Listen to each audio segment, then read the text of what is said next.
before our eyes, and laying aside all private interests, prejudices, and partial affections, the result of all our counsels may be to the glory of thy blessed name, the maintenance of true religion and justice, the safety, honor, and happiness of the Queen, the public weal, peace, and tranquility of the island, and the uniting and knitting together of the hearts of all persons and estates within the same, in true Christian love and charity, one towards another, through Jesus Christ our Lord. Amen.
This Honourable House resume its sittings. Call of the roll.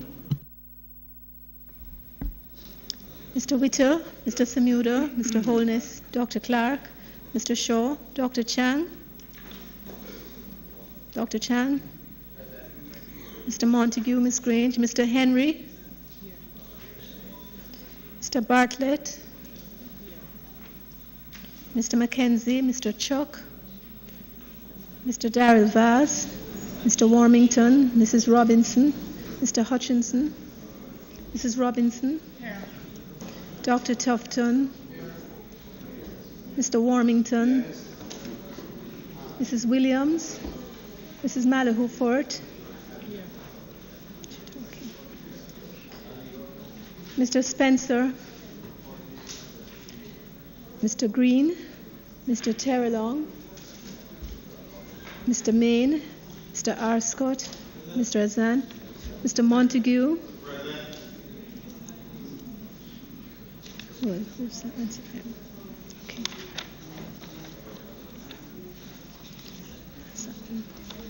Mr. Brown, Dr. Brown-Burke, Mr. Buchanan, Mr. Bunting, not there, Dr. Campbell, Mr. Leslie Campbell, Mr. Clark, Mrs. Cuthbert Flynn, Miss Daly, Mr. Daly, Mrs. Dalrymple Philibert, Dr. Dunn, Mr. Fagan, Dr. Ferguson, Mr. Golding, Dr. Guy, Miss Hannah, Mr. Hales, Mrs. Holness, Mr. Hilton, Mr. Jackson, Mr. Kellier, Dr. McNeil, Miss Nito, Mr. Paulwell, Mr. Michael Phillips, Dr. Phillips, Mr. Pickersgill, Mr. Redman, Mr. Robertson, somebody's here,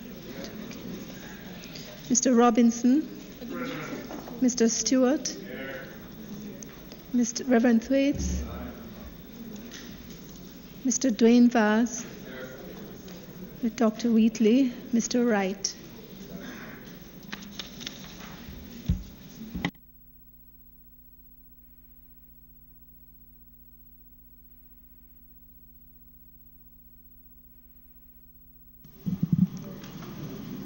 Statements by ministers.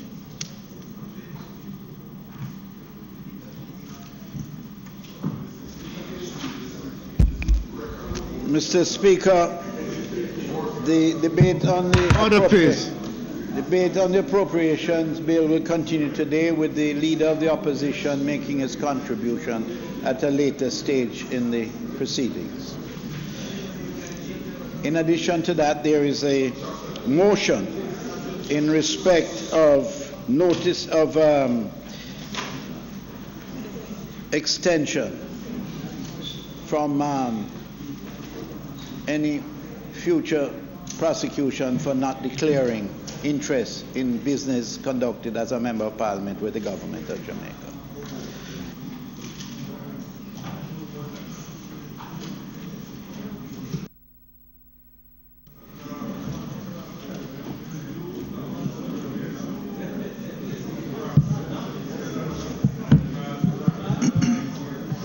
Members, the House is in session. I am requiring that we follow the rules. The next item is announcements. Laid on the table of the House today are the following. Annual report of the Development Bank of Jamaica Limited for the year ended March 31, 2018. The Foreign Nationals and Commonwealth Citizens Employment Work Permit Fees Amendment Regulations 2019.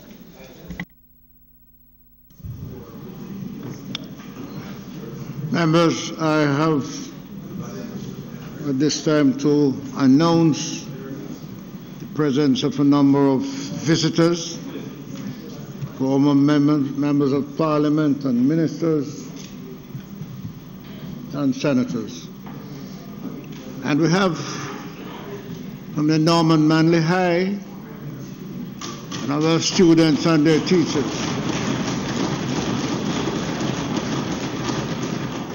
From Tarrant High, students and their teachers. We welcome you here today and hope you enjoy the session. Bills brought from the Senate. Petitions, papers, reports from committees, notices of motion given orally. Mr. Semuda. Yes, Mr. Speaker, I beg to give notice that at the next meeting of the House I will move the following motion. Whereas subsection 1GI of section 41 of the Constitution of Jamaica requires a member of this Honorable House of Representatives to vacate his seat if any firm in which he is a partner or any company of which he is a director or manager becomes a party to any contract with the government of Jamaica for or on account of the public service, or if he becomes a partner in a firm or a director or manager of a company which is a party to any such contract. And whereas the Member of Parliament for St. Mary's South East is a director of MedPro Jamaica Limited, which business includes all pharmaceutical supplies, sundries, and other items sold in a pharmacy not limited to medications, as well as back-to-school supplies, this company may from time to time enter into contracts with the government of Jamaica and its agencies. And whereas the member has disclosed his interest in this company, be it resolved that this motion be referred to the Ethics Committee of the House of Representatives for consideration and report. Mr. Speaker, I further beg to give notice that at a later stage today, I will move for the suspension of the standing orders to enable me to take this motion. Mr. Speaker. Mr. Whittle. Mr. Speaker, I beg to give notice that at the next meeting of the House, I will move the following motion. Be it resolved that the Foreign Nationals and Commonwealth Citizens Employment Work Permit Fees Amendment Regulation 2019 under the Foreign Nationals and Commonwealth Citizens Employment Act, which were laid on the table of the House on the 14th day of March 2019, be referred to the Regulations Committee of the House of Representatives for consideration and report. Mr. Speaker, I further beg to give notice that at the later stage today, I will move for the suspension of standing orders to enable me to take this motion.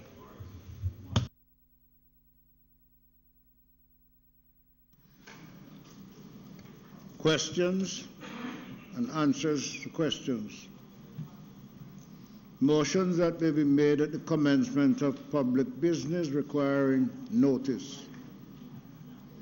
Motions relating to the sittings of the House. Motions for leave to introduce bills. Presentation of bills without leave of the House first obtained. Public business.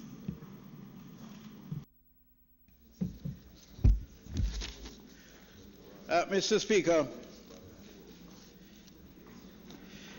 I now move for the suspension of the standing orders to enable me to take the motion, notice of which I gave earlier.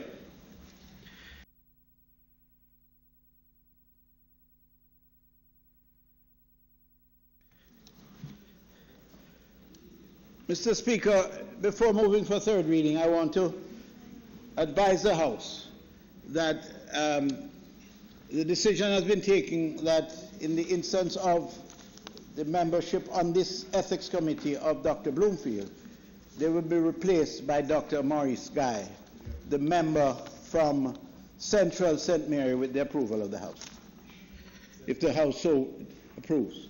So I'll pause and then come to third reading.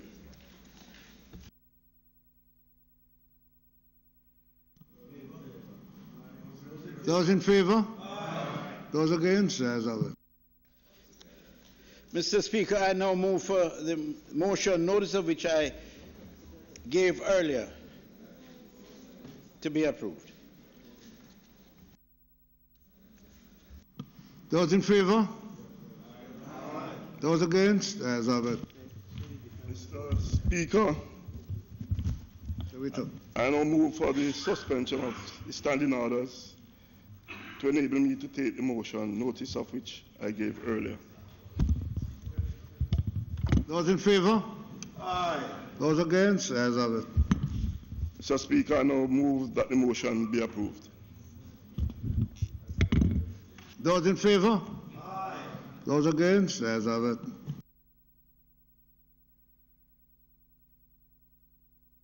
Motion approved.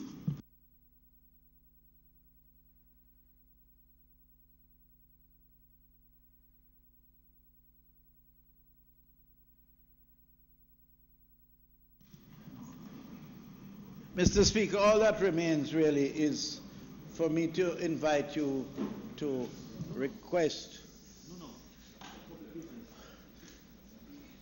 Aren't we at public business? To invite you to invite the leader of the opposition to make his presentation.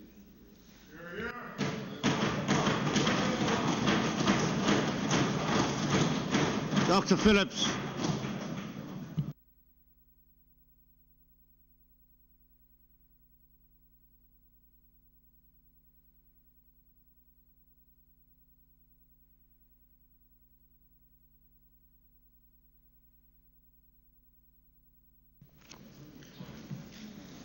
Mr. Speaker, it is with a sense of honor and privilege that I rise once again to participate in a budget debate in this House.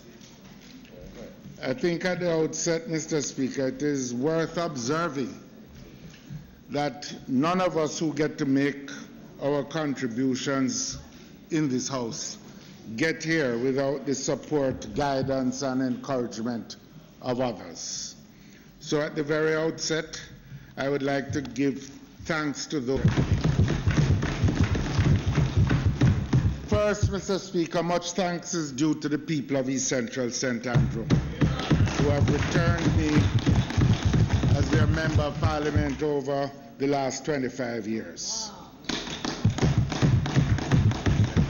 I thank Councillors Nena Wilson and Dennis Gordon, who represent the Hagley Park and Maxfield Park divisions respectively, for their continued support, as well as Ms. Waynette Strawn, who leads the efforts to hold our standards high in the Cassia Park division. I'm also indebted to all the members of the constituency executive, the divisional executives, and the workers of the People's National Party organization in East Central St. Andrew for their continued and sustained love and support. I'd also like to thank my colleagues and comrades in the People's National Party, both those in Parliament and those outside, whose continuing support and encouragement and prayers have been an invaluable source of strength for me over the years. I'd also particularly like to express my appreciation to my family. My wife Sandra is unable to be here today in person as she's on business overseas.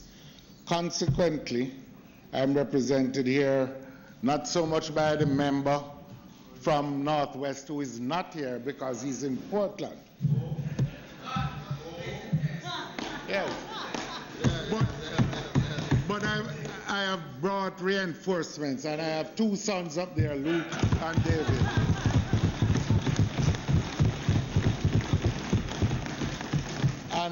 And they are in the gallery now. Who knows? And there is one not here who may very well be the one, if not all, who come and sit in the chamber.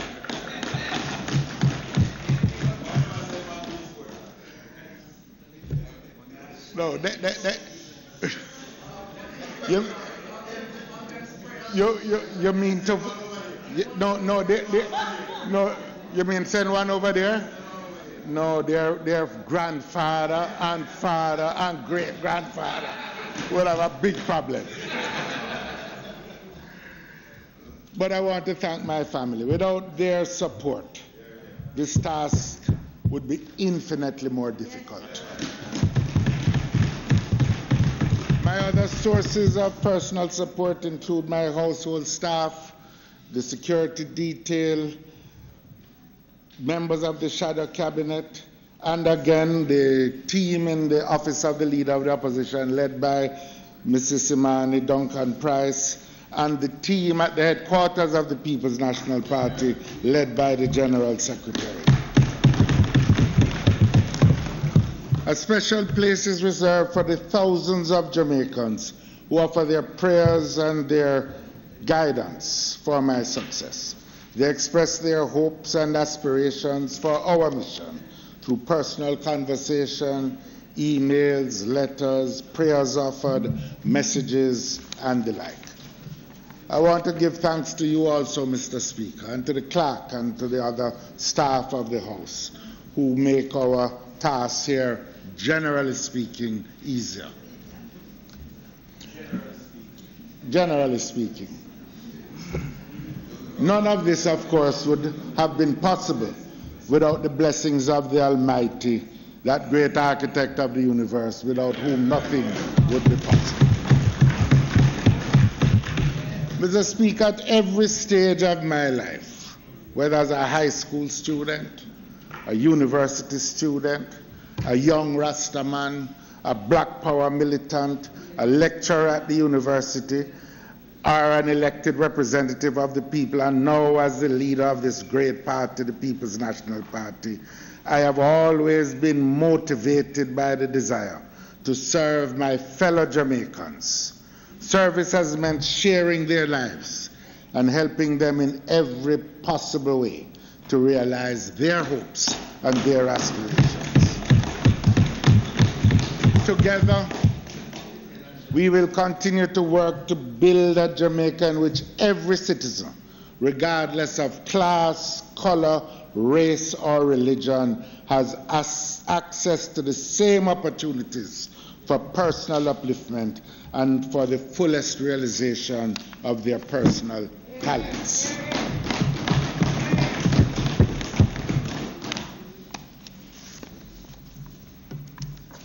Mr. Speaker, as I listened to the Minister of Finance last week, I found myself reflecting on the discussions I've been having with the Jamaican people in many walks of life, in their districts, in their communities, in the town centers across our beautiful island.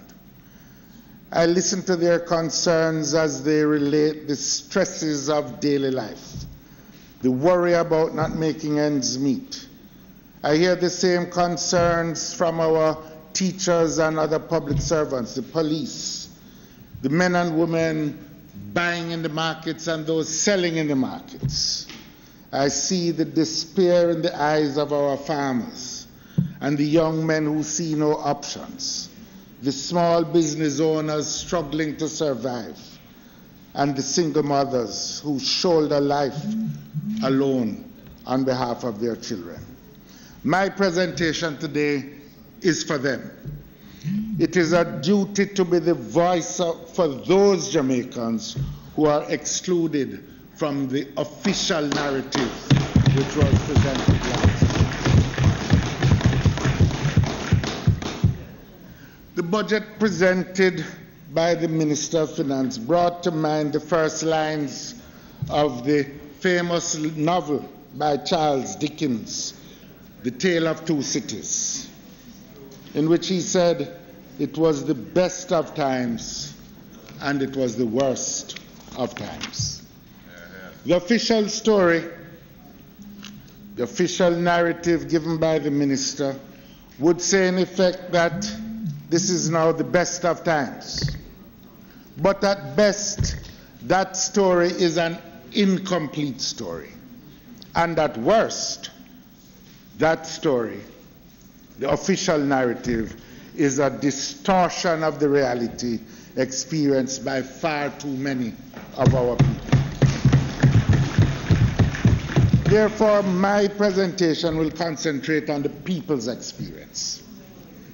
However, let me first commend the current administration for maintaining fundamental aspects of the economic reform program that they inherited from us. Before proceeding to Mr. Speaker, let me particularly welcome the members of the diplomatic corps who have taken time out to be here.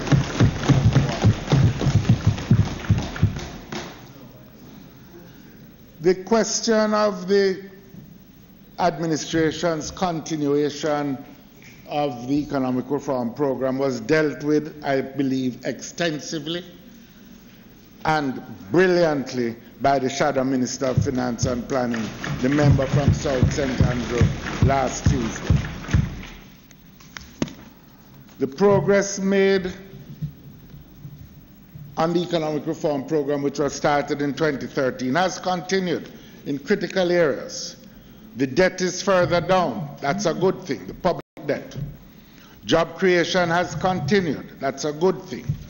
Some economic growth has been sustained and the revenues are up. I note with particular satisfaction the increase in revenues that, as has been pointed out already, has come as a result of the comprehensive tax reform efforts that were put in place between 2013 and 2016. We strengthened the administrative powers of Tax Administration Jamaica. We passed legislation to access third-party information and introduced transfer price rules.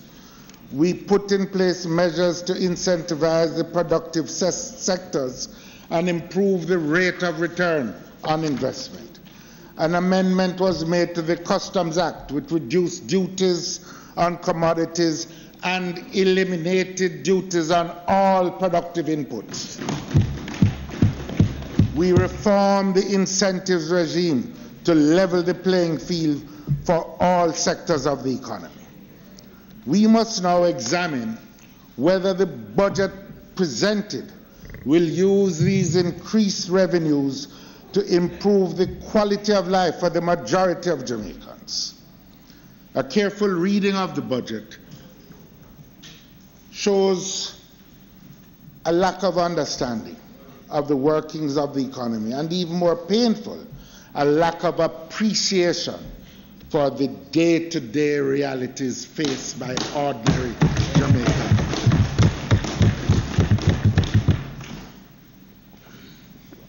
The minister announced a $14 billion tax giveback as the major component of a stimulus program. The question is, who will get the tax giveback? Will it be the majority of those who made the sacrifices 6 years ago to initiate the economic reform program which enabled these increased revenues? Will it include the public sector workers whose sacrifice included a 5-year wage freeze, 2 years with the previous JLP administration and 3 years under the economic reform program that started in 2013. The financial sector also played their part, and the pensioners paid their part. And you know, Mr. Speaker, the pensioners' contribution I liken to the widow's mite that we all learnt about in Sunday school. Because while in absolute terms for each pensioner it may have been a small amount as compared to the bankers who gave up interest, it was a greater share of their income than it was for the bankers. It was a contribution that they could scarcely afford, given that pension increases had been flat over those years. Those are the people who made these sacrifices, and those are the ones who should be first in line when the chance came for a giveback. The benefits that derive from the national economy should be shared by all the people. It shouldn't read like a friends and family discount, just going to one segment of the investor community. The role of the economic reform program, together with the sacrifices of the Jamaican people to restore Jamaica's financial stability, shouldn't be taken lightly. I still recall the situation that existed before we embarked upon the reform program. Jamaica had experienced 12 consecutive quarters of negative growth. Debt, which was 107% of GDP in 2007, was climbing. The then JLP administration had effectively abandoned the 2010 IMF program after just 1 year. They missed the majority of the deadlines and the structural benchmarks thereafter. Poverty levels doubled from 9.9% in 2007 to over 18% in 2011. Jamaica had lost credibility in the international financial markets, and in fact some were describing us as being on the way to becoming a failed state. The road at the beginning of the economic reform program was particularly difficult. I had to face the IMF, the IDB, the World Bank, and others who doubted that we had a capacity or a willingness to do the reforms. There was a loneliness that I often felt when negotiating the best deal for Jamaica, when there were others, some on that side, who were saying, sign now, sign at any cost, as our reserves declined. They said, take any deal on offer. After successfully renegotiating the IMF agreement and re-establishing Jamaica's credibility by consistently passing the test, they started to sing another tune. And them say, all we could do is pass IMF tests. Could we have gotten this far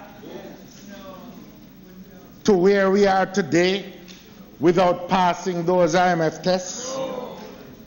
Look at what I have come to say. Those who were criticizing yesterday are now the same ones reaping the fruit today and rejoicing. But is love still? Nothing is wrong. As they say, Paul planted, Apollonius watered, and God Almighty gave the increase. So we are happy for Jamaica's sake. But the important lesson is that we got here on the basis of a national consensus. And that consensus, if I am to talk the truth, you are here at the consensus as someone who came late to the party.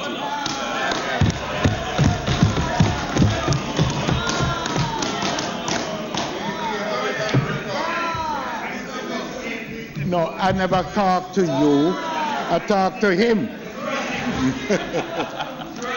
There is enough stones coming to you. Don't take up his own. Dr. Phillips.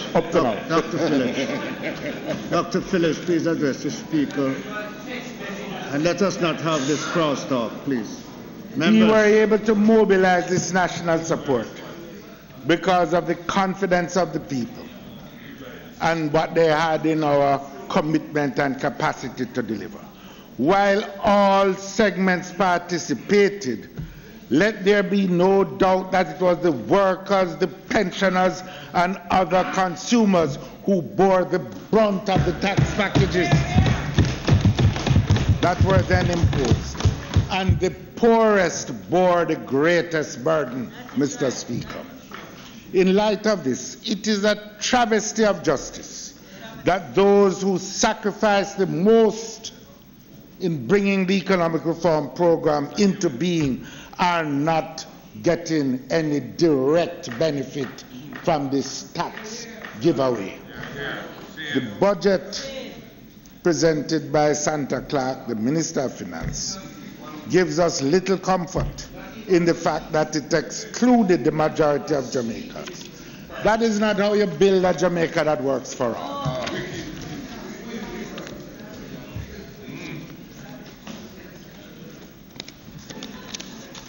In sharp contrast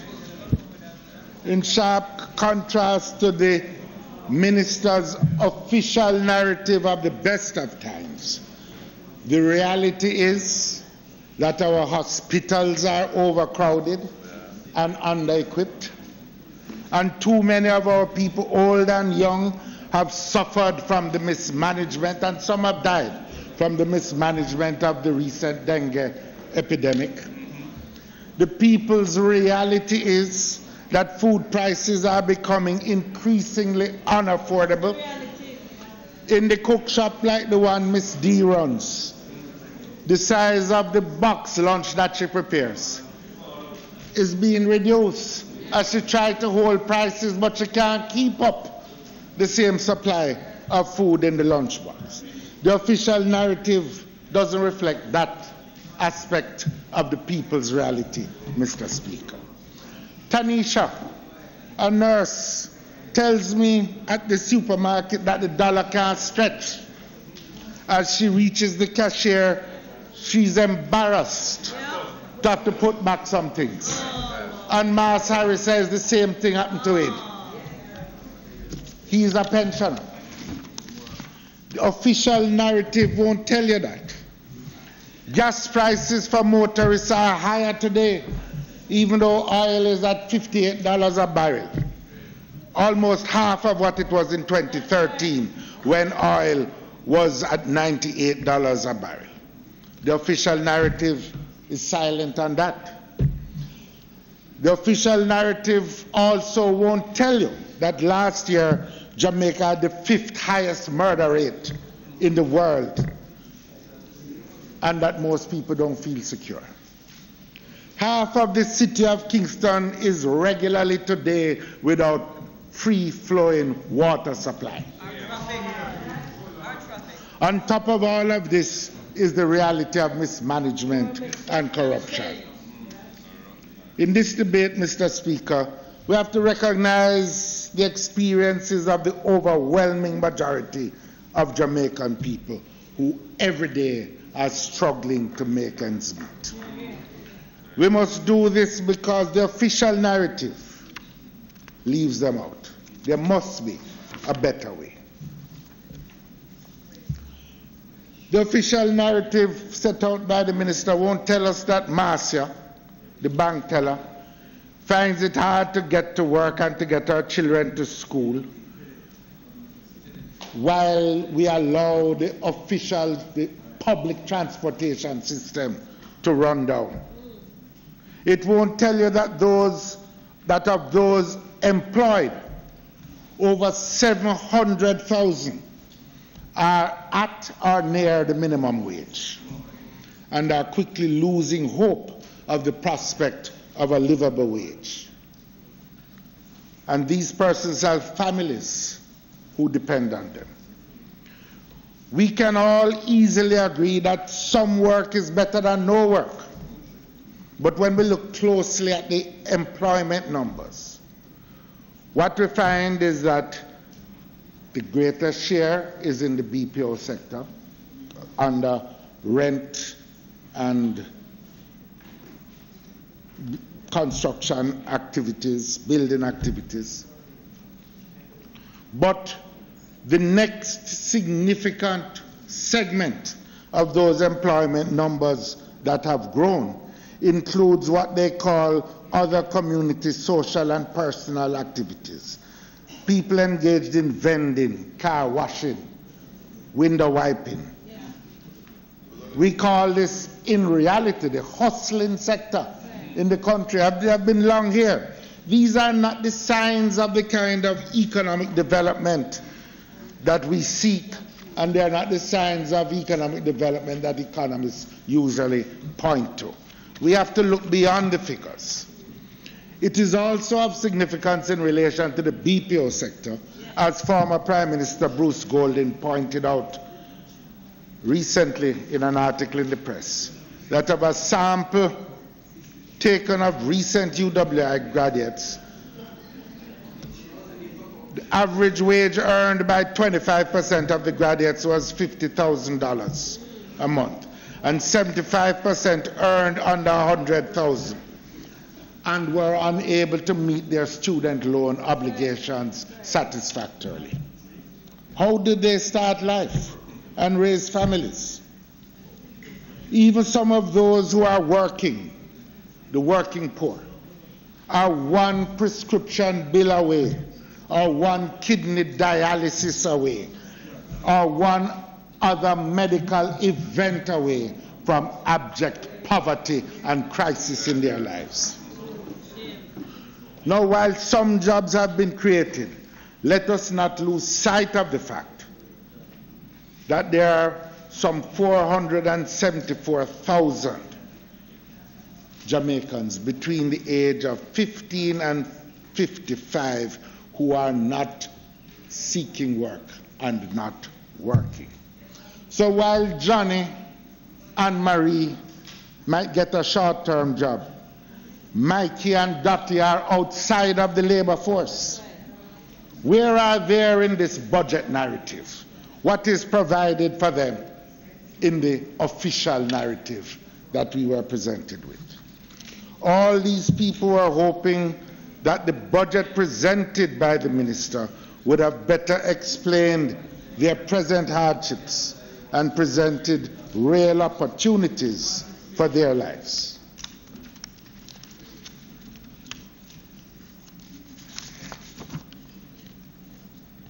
Simply put, their lives are not headed in the right direction. There must be a better way. Not only is the official narrative out of touch with the people's reality, but it is also woefully out of touch with the growth realities of the economy. No matter how you want to nice it up, Minister, if 5 in 4 was abandoned last year, This year, the budget buries it.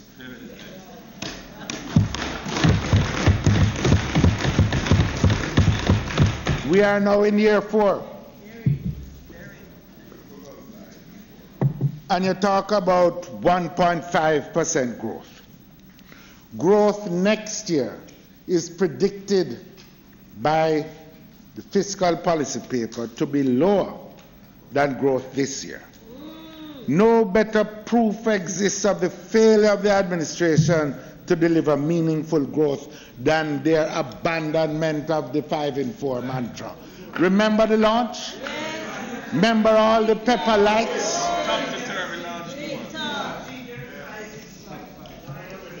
No, but it's true. The failure to grow the economy is not only being confirmed by the international community, but what it shows is that the gains previously made in creating a propitious, a favorable investment environment in the country are being squandered. Those gains are being squandered. Over the past year, Jamaica's ranking has fallen on critical global indices. The ease of doing business ranking prepared by the World Bank, Jamaica fell from 70 to 75. Forbes Best Countries for Business report, Jamaica fell from 72 to 80. On Transparency International's Corruption Perception Index, we fell from 68 to 70.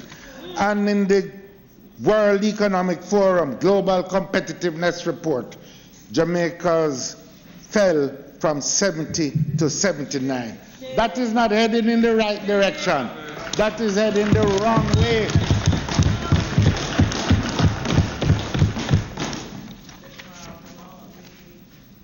So, Mr. Speaker, in addition to the hardship of the majority of the Jamaican peoples, and the likelihood that growth will remain anemic, there is much mismanagement.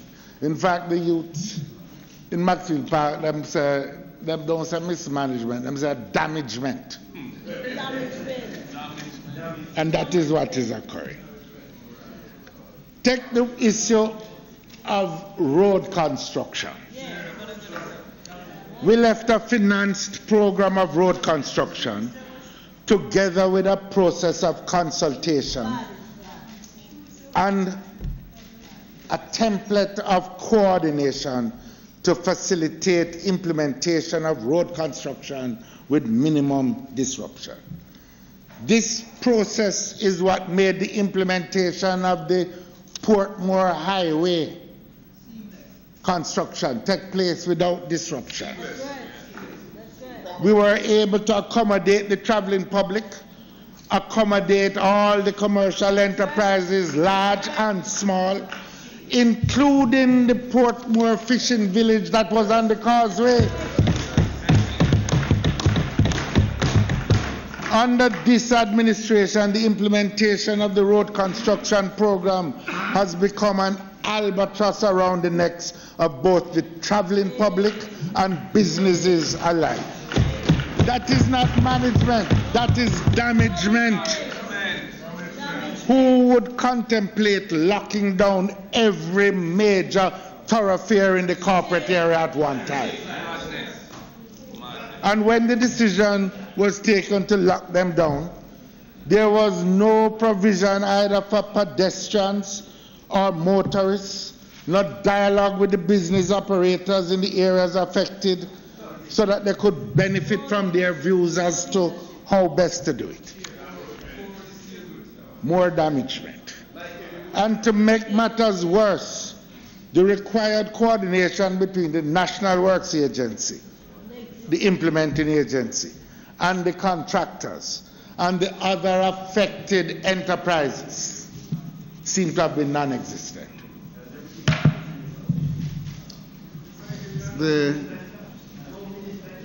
Mr. Simudo, the time for speaking on members has expired. You may wish to Mr. Speaker, I move that the member's time be extended sufficiently to enable him to complete his presentation. Those in favour? Those against? As of it. Dr. Phillips.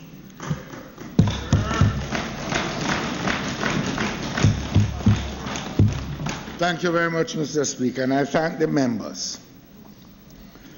This coordination between the agencies within government and the businesses outside government, like the telephone the providers, internet providers, seem to have been non-existent.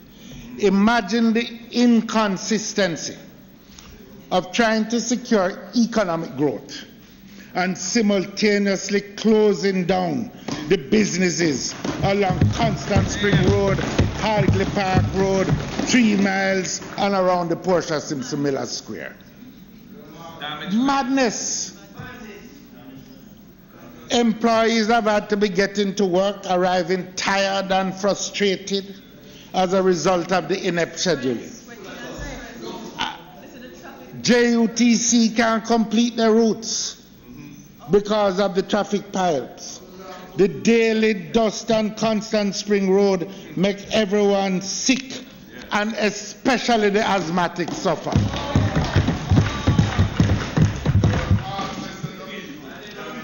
Gas stations have closed.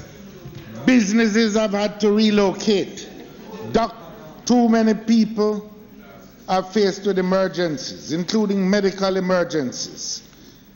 In this gridlock, nobody seems to care, and you're telling us that you're heading in the right direction. It's not the first time that we're building roads in Jamaica. I remember when I was Minister of Transport and Works, we did 4 roads, Mullines Road, 4 roads to Boulevard at 6 Mile. No such dislocation. We did Hope Road, Ligani to King's House Gate. No such dislocation and chaos.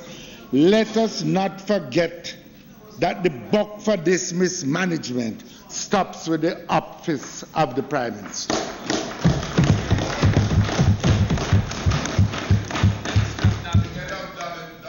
That is not just the businesses closing down, but when you look at it, because of putting up an overpass, you disrupt the water main coming from Spanish Town to Kingston. Who is in charge here? And then in trying to repair the damage of the original one, you damage the replacement again. More damage. Mr. Speaker, I feel particularly affected by this because the people in Hagley Park Road are part of my constituency. I share a good part of Hagley Park Road. And the residents, as well as the businesses, have been without adequate water supply for months. In fact, you have some too? You have some too? Yes, yes. We're spending most of the time the last few months getting water trucked to schools, to basic schools, to people, to residential communities, satisfying businesses. Quite frankly, I believe there is a case for legal action to be taken by many of those businesses against the state. Some of them have gone out of operation. I want to thank the Water Commission because truthfully they have tried in difficult circumstances and they have been responsive. I don't think the problem rests with them. The problem is a lack of ministerial oversight and a lack of coordination as the contractors and some of the agencies seem to be a law unto themselves. What? Lack of, well, the member from South St. Andrew spoke about the problem of the inflated Ministry of, what you call it, Economic Growth and Job Creation.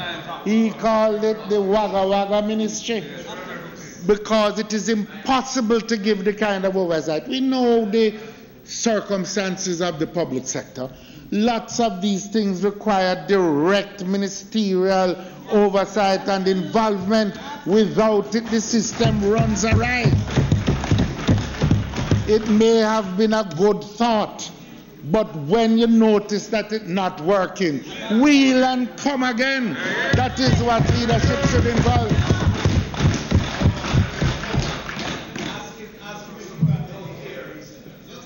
Oh. But look here. Carlos. No. Please address the speaker and do not cross talk with Mr. Samuda. Mr. Speaker, Mr. Samuda, I'm addressing the House Leader do not disturb you. the speaker while he addresses the speaker. Mr. Phillips, will you address the speaker and proceed with your... Mr. Speaker, look here. There are times when we quarrel. This is not one. Up to now. But seriously, Mr. Speaker, the issue is not whether the minister is helpful. I have found the minister helpful. I have found other ministers helpful. The issue is setting up systems so we don't have to seek the personal intervention of a minister day after day to get something done. And so that the people without a links, like we have a links, can get service delivered to them without having to have the links. That is what we're seeking. Mr. Speaker, in this catalogue of mismanagement, forgive me if I single out what appears to be a deliberate attempt to allow the JUTC to run down. I feel particularly strongly about this one because Jamaica spent a lot of resources in buying out the previous operations when we had the one-man, one-bus system. Don't forget what that system was when the cry was no schoolers and the little children had to stand at the back of the line and we had people, we had young students murdered, dying for no other reason than for trying to get on the bus. But now, what do we have? Over the past 2 years, more than 100 buses at JUTC have been taken out of service due to lack of maintenance. Fare revenues have fallen by over $1 billion in the period between 2016 and 2018. Projected losses of the JUTC for 2019-20 are estimated at $9 billion, the highest ever. The Ministry of Finance is providing some support to make up this loss, but what they are providing is not sufficient to make it up. At the same time, there seems to be a free-for-all in the grant of licenses for taxis and others, which is going to have the effect,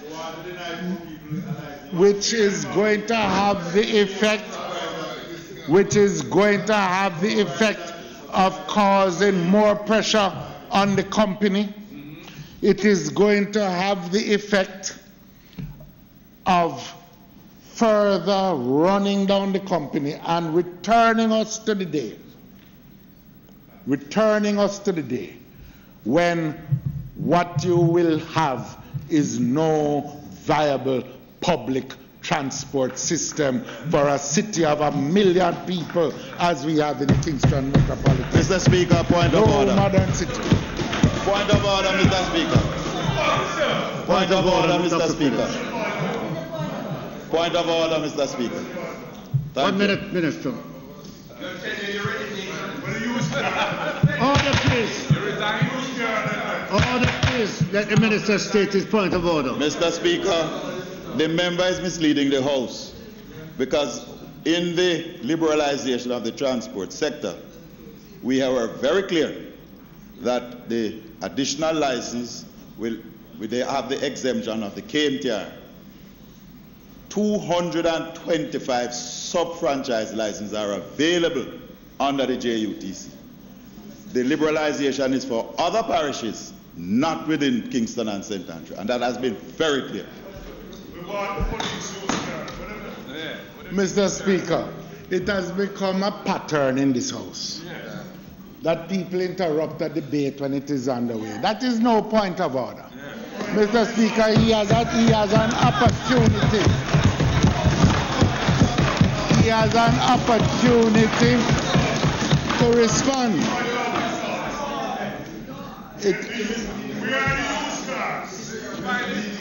Mr. Speaker, there is no plan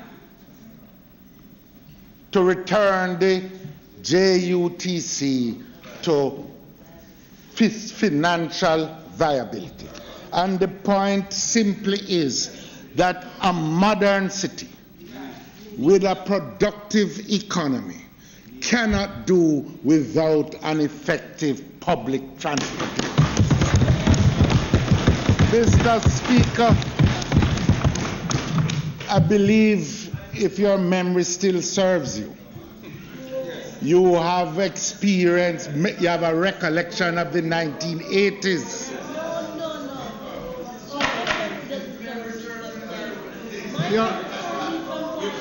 All of us forget sometime. Mr. Speaker, no ill intent is intended. All of us forget sometime.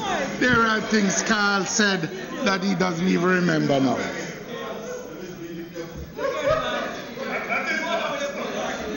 Mr. Speaker, a word to the wise should be sufficient. Prime Minister, don't allow the JUTC to disappear and mash up again. The country spent too much to get where we are.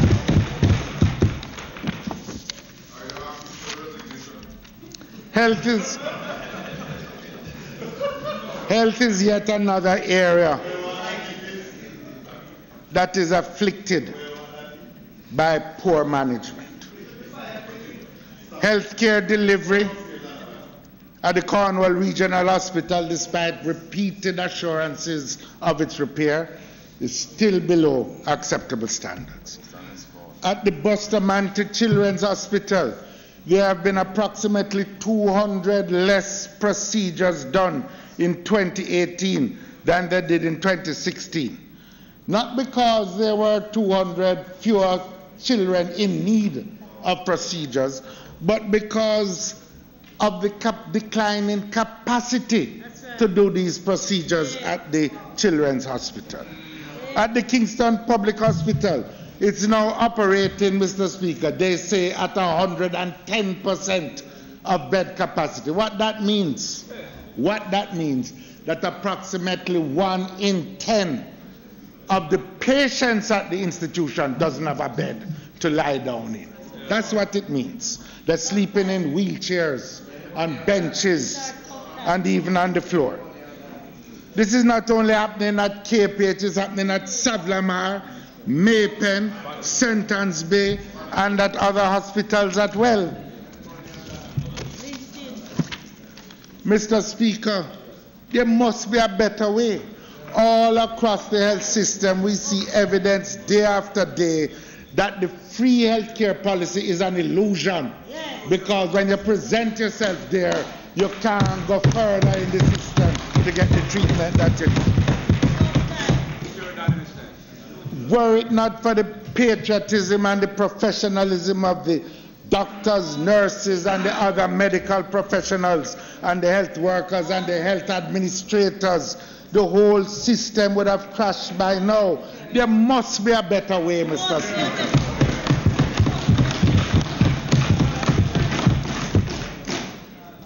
When you look at agriculture, you see the evidence of the damagement again. For us on this side, a fundamental weakness of the budget that has been presented is the failure to recognize that the rebuilding of the rural economy must be a critical cornerstone of any inclusive model of economic. It is also a pathway to wealth creation for rural families. The collapse of export agriculture, and in particular sugar, and the failure to modernize domestic agriculture has left the majority of Jamaicans who live in rural Jamaica facing poverty, and has opened the doors for the proliferation of crime throughout rural Jamaica. Agriculture accounts for some 250,000 jobs and represents 7.5% of the GDP. Average wage and average income in agriculture is lower than in the other sectors of the economy. And unless you solve the problem of agricultural incomes and rural incomes, you won't effectively tackle the problem of poverty overall nationally. In the official narrative, we are told that agriculture is humming at 5% growth. But this is below the potential of the sector. The truth is also that when you look at our major export sectors, what we are seeing is the crisis in agriculture. The food import bill is surging again. $1 billion. We have tried to reduce it. This represents effectively a transfer of wealth from rural Jamaica to overseas farming communities. The crisis in our sugar industry is deepening. The closure in Monimus of the factory has resulted in some $30 million less per fortnight being spent in the South Clarendon communities. The bars, the supermarkets, the corner shops down there have been closed. Westmoreland, another major sugar producing parish where the cane farmers are bearing the brunt of that crisis. Frome is open. But because of the new arrangements, they are not certain they are going to be in production next year. They have received one payment. They don't know what the final payment is going to be. Both of these parishes, Mr. Speaker, Westmoreland traditionally has been carried by tourism and by sugar and by some domestic agriculture. When sugar falls out, as it has, nothing else is picking up the slack. And a portion of the people are turning to other activities, including criminal activities. And the same thing is happening in Clarendon. That's why both of those parishes are having spikes in criminal activity and in violent activity.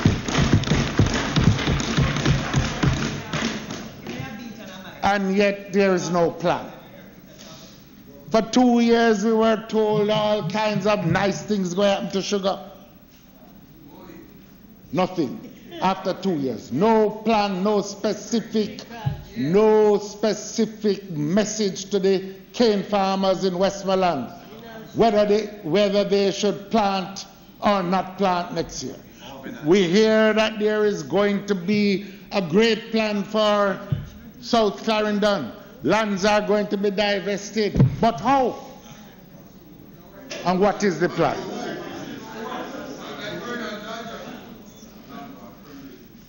And indications are that the crisis in sugar is going to deepen because the Duckenfield factory in St. Thomas is going to close as well. And then the crisis is going to spread. Look at coffee.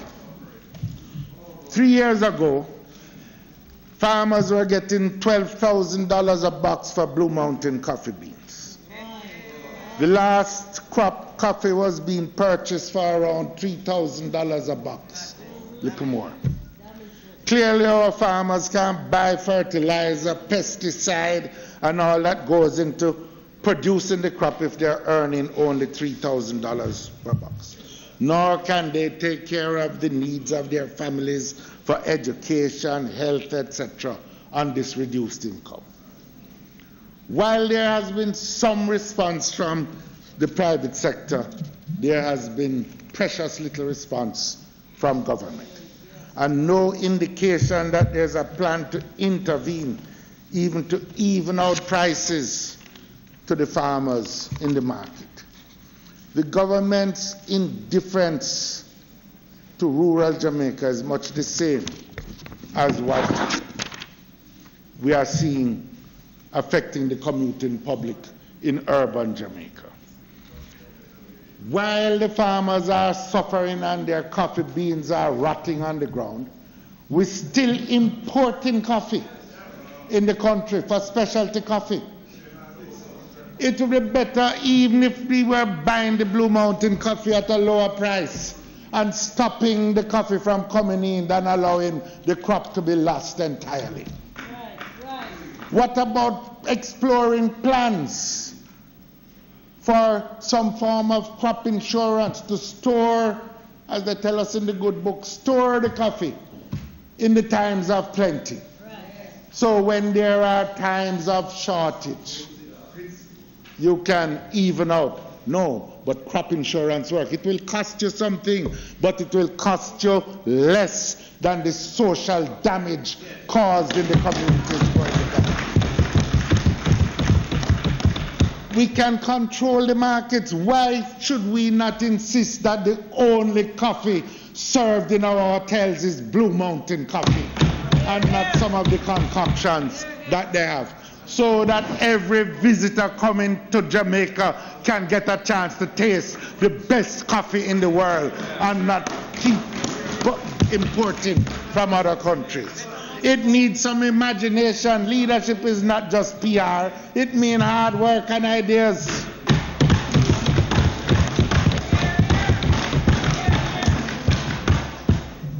When it comes to cocoa, we have the same story of mismanagement.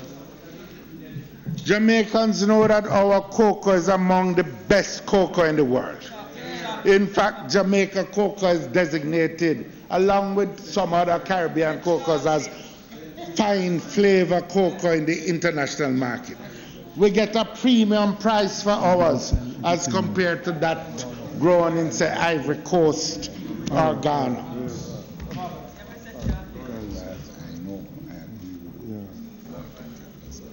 Yet, what is happening in this area is that with the introduction of Jackra,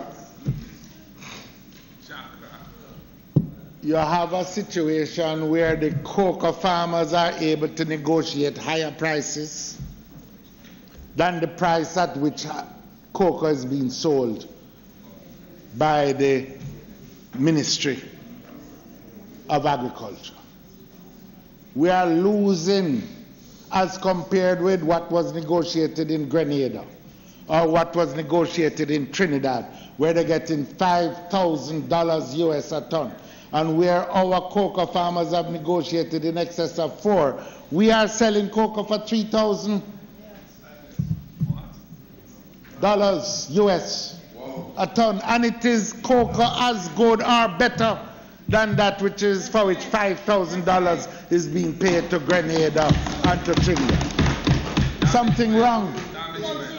Something dreadfully wrong. That, Mr. Speaker, is not management. That is damagement of the cocoa farmer.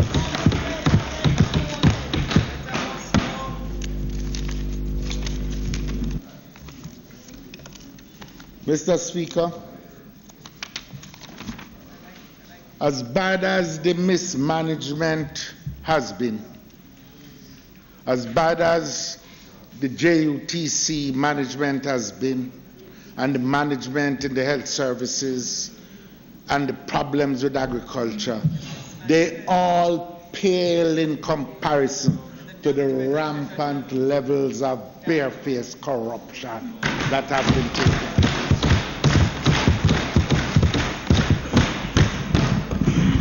The news over the past year has detailed the gross mismanagement and corruption that took place in Petrojam and the associated agencies of the Ministry of Science, Energy and Technology, including National Energy Solutions and the Universal NESAL and the Universal Service Fund. The dimensions of the Petrojam scandal itself are just absolutely mind-boggling. $18 billion for oil losses. Directors reimbursed millions of dollars for travel not taken.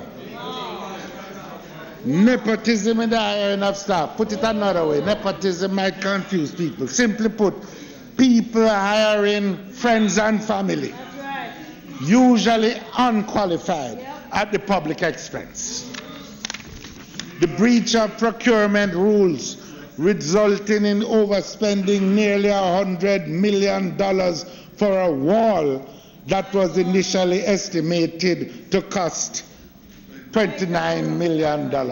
In fact, in the Western Hemisphere, Mr. Speaker, the only wall more expensive is in Texas. Oh dear.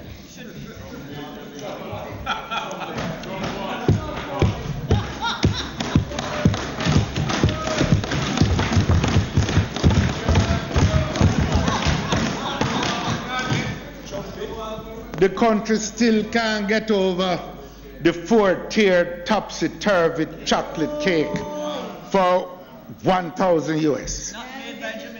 So this topsy-turvy cake was in early 2018, and it was followed by the famous or infamous Wakanda party, dancing girls and all. Prime Minister, none of the ministers who attended the party never come back and say, boss, that's not right. Close it down. Something is going wrong. Not one never come and tell you.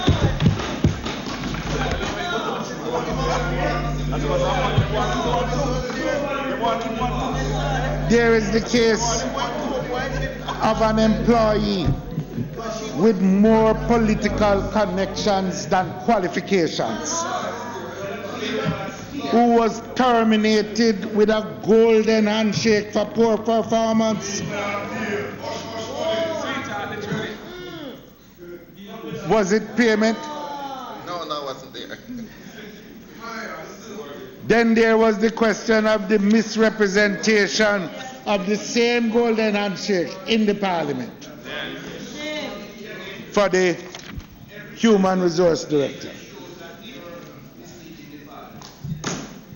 Misrepresentation of the facts regarding the plans for Petrojam, including its valuation. The list goes on and on. When you think about the harsh reality of life faced by the majority of Jamaicans, any government that supervised the travesty where $35 million was paid to one individual who was not qualified for the job over a year, and $35 million was found under the bed of another employee at NESAL. Any government that supervised that is just callous and uncaring.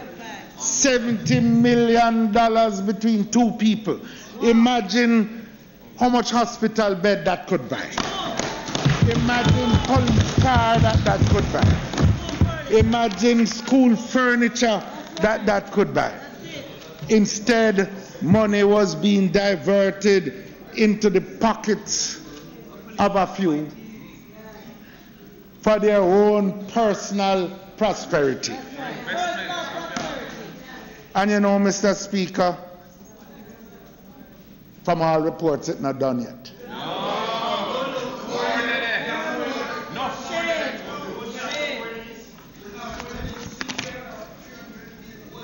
But even more, we shouldn't forget what transpired over the 3 years that the government has been in power. It started before year one had been completed with the bushing scandal. Then there was the police used car scandal, the firearm licensing scandal, the $17 million welcome sign, the missing funds at Duns River Fall, the misuse of funds at the Student Bureau. You know, Mr. Speaker, I ask myself all the while, why is only the scandal bag that them ban? Them should ban the whole bag of scandal.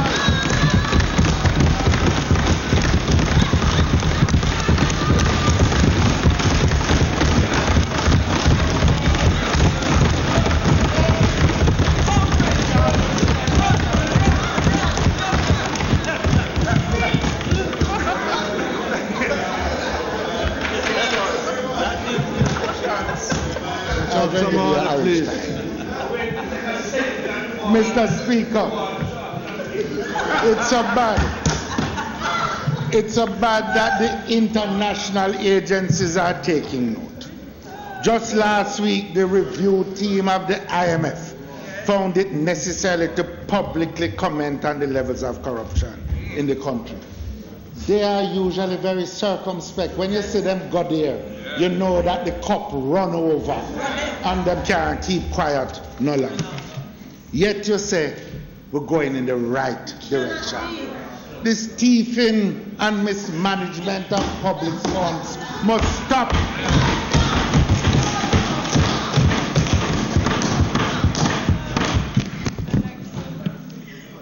Let's look, Mr. Speaker, at what is being proposed at Bernard Lodge. In the 1980s, these lands were part of the Agro 21 project. Extensive underground irrigation infrastructure was put in place with the assistance of USAID, I believe it was, as part of the drive to get Jamaica into winter vegetable production. That infrastructure is now valued at tens of billions of dollars. The irrigation wells were rehabilitated a few years ago at a cost of $6 billion borne by the Jamaican taxpayer. For over a decade, some 200 farmers, some with lease agreements, some who occupy lots with the knowledge of the National Land Agency, have been farming these lands. They are now being told that they will be removed to make way for a chosen few who will be the beneficiaries of a new Bernard Lodge development plan. One of these farmers, a 25-year-old youth named Poochie. So them call him. You know the funny thing,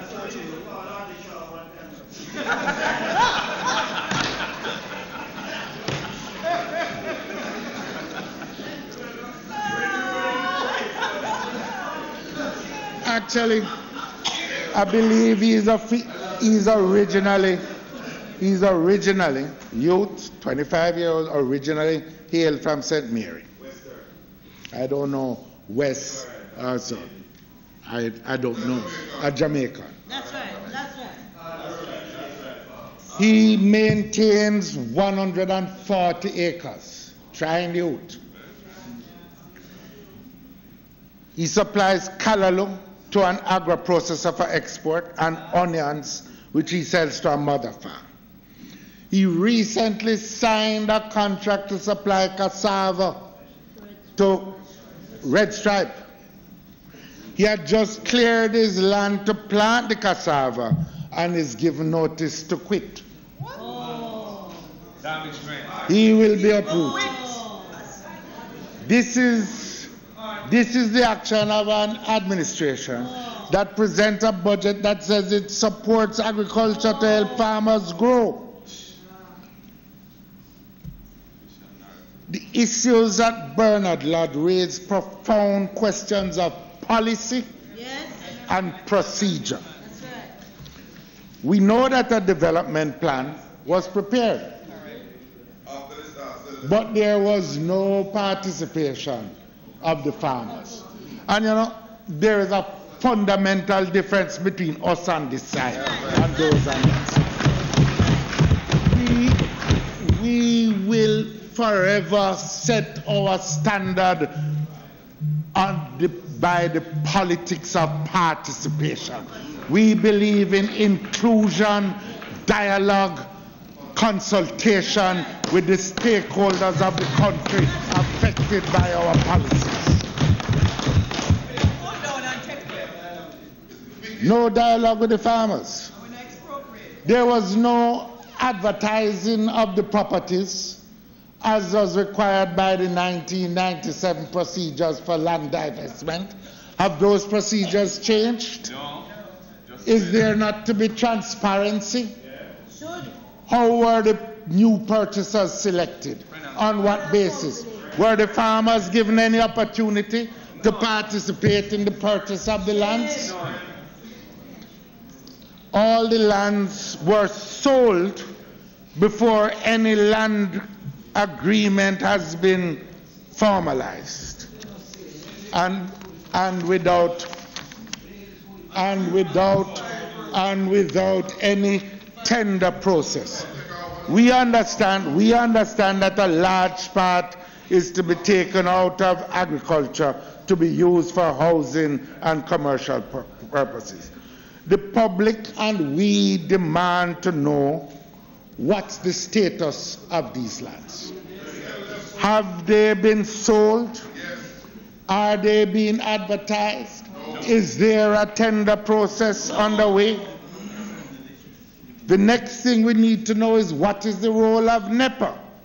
In the past, when private developers applied for housing permits for these lands, NEPA always objected on the basis that it constituted an environmental hazard, including the damage to the water table and the threat of saltwater intrusion.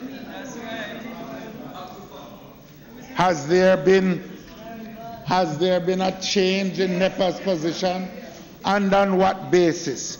Because we still know that the foremost underground water experts, the foremost hydrologists in the country, also continue to object to it.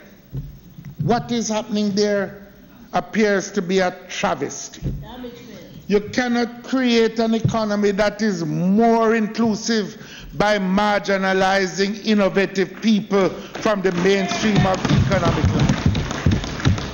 The farmers out there are the very people that ought to be encouraged if you want to reach your growth targets. What the Bernard Ludd saga seems to confirm is that the policy in place now is for prosperity for a few connected people and leaving the others out of the system. Let me serve notice that we have received a request from the farmers to take up their cause and in support of justice and fair play. We are making a formal demand that the government remove the roadblocks that have been put in place to deny the farmers access to their crops.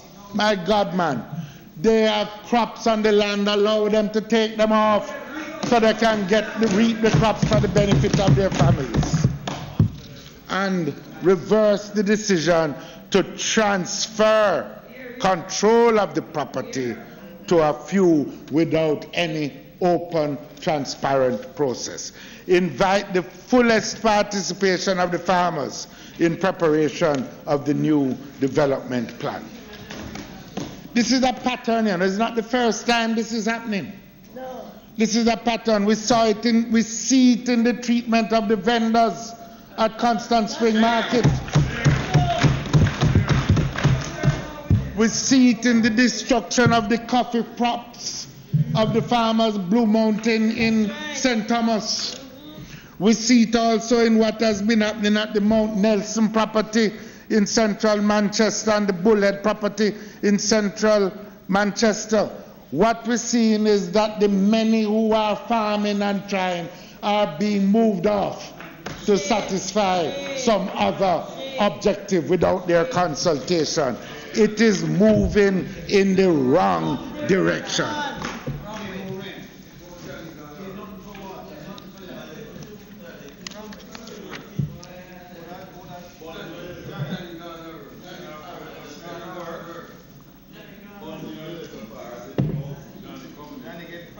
Mr. Speaker,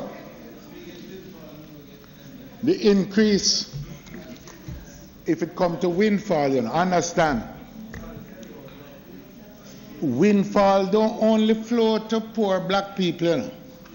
Many other people in Jamaica have got many windfalls over the years. So they call it incentive for some and windfall for others. Not right.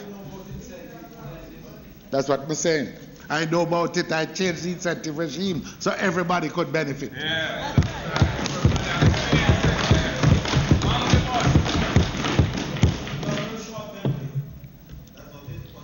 That's why I hope it keep going on for a long time. Mr. Speaker, it is commonplace in societies like ours that corruption feeds crime, and mismanagement has often been a cloak for corruption. Under this administration, all three have grown hand in hand. If we look at murders over the last 10 years, we see that during the administration of 2008 to 2011, there was an average of 1,470 murders per year. In the period between 2012, during the tenure of the previous administration of the People's National Party, the average was 1,128. And then post-2016, the average again has increased to 1,429 per year.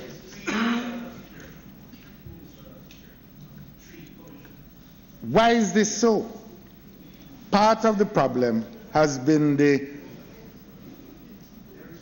limitation on resources. When the mobility of the police force became a crucial factor in crime fighting, the response was to provide the used cars.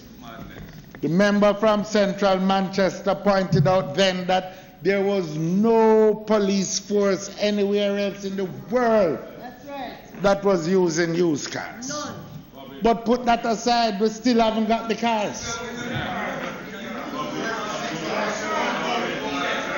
And as a consequence,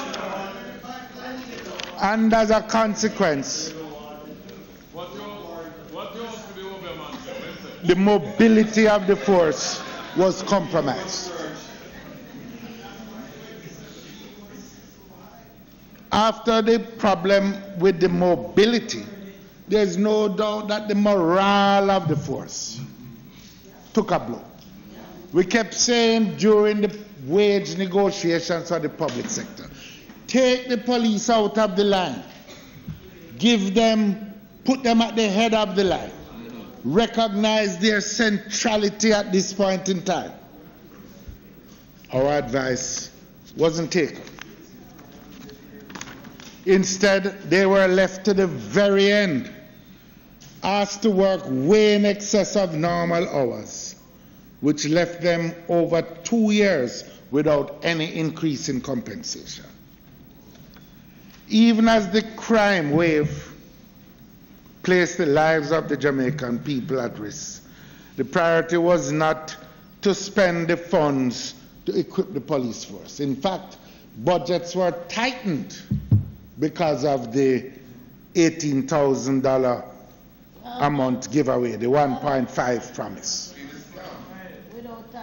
There was also, in addition, Mr. Speaker, the problem of outstanding legislative measures. You know, when you look at the throne speech, last year the promise to pass the legislation to merge Police Civilian Oversight Authority and the Police Services Commission. It never happened. This year, it's in the throne speech again. We will see what will happen this year. But those legislative measures would have been critical for the reform of the police force in order to do some of the things that need to be done. Given the improved availability of resources of which the minister speaks, how do we explain the low numbers on the ground to combat the present crime wave? Why is the administration not using the Zozo more in the affected areas, not just in St. James, but in Clarendon, Westmoreland, other parts of the conflict area? Why not? Mr. Speaker, Zozo provides for deployment of joint security forces, police and soldiers together on the ground. It gives the security forces the same powers of a state of emergency to detain suspects, search and cordon, etc. The only additional power of that the state of emergency provides is the ability to detain indefinitely without recourse to the courts. And we contend that this is a step too far. It creates animosity and division between the security forces and community, but also it infringes upon the rights of the citizen. Prime Minister, expand the Zozos immediately.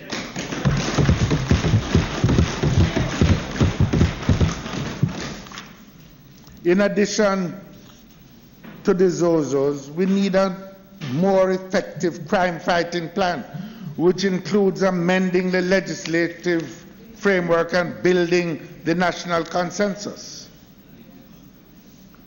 Unfortunately, on both counts, the administration has been delinquent.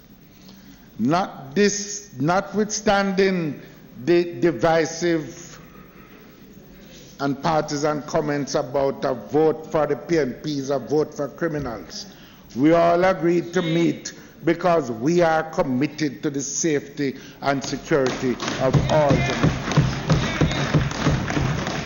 When we met at Vale Royal on January 7th, we had agreed that the Attorney General and the opposition spokesperson on justice would meet to look at possible legislative measures. That the date for that meeting was set, I believe, on Tuesday last, and they met on Wednesday. And I am told that the meeting went well, that took place between the Senator Scott Motley, who is here, and her team, and the Honorable Attorney General. So there is a start. But we had also further agreed that in the effort to build a consensus, we were going to meet on January 16th. The date was set. It was agreed that we wanted to build this consensus, and we are going to start a national dialogue with the churches, the private sector, the human rights groups, the trade unions, the NGOs. That meeting is yet to take place.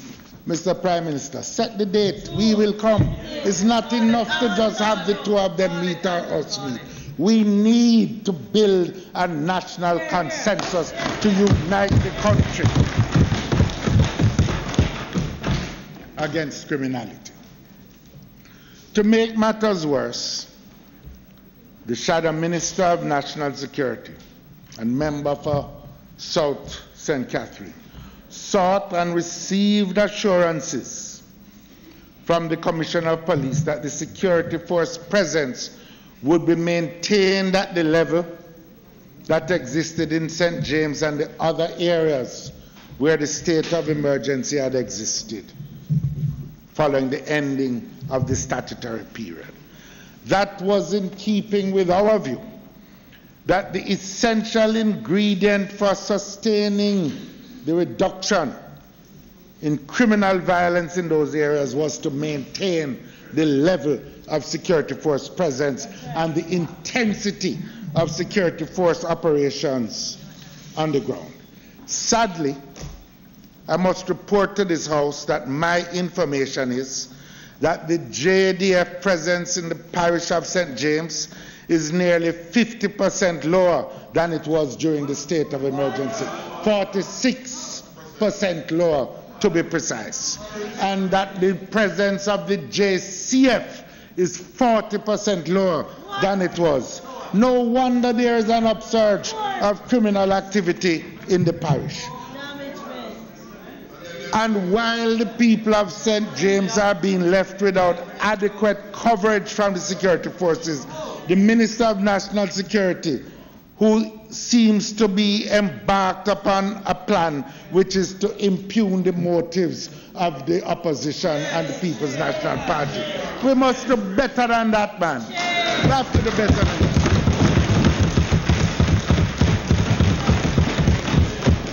You have the powers to put the Zozo in place. Put the Zozos in place. You will get the joint command. You can further amend Section 9 of the Jamaica Defense Act to give more powers to the JDF if that is desired. But most of all, as government, you have the responsibility not to play politics with people's lives. We stand ready to give our support to any measure that will enhance national security without breaching the rights of the citizen.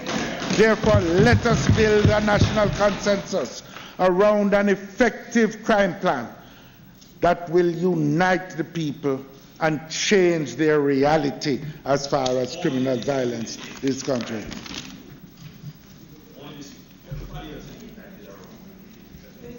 We are united.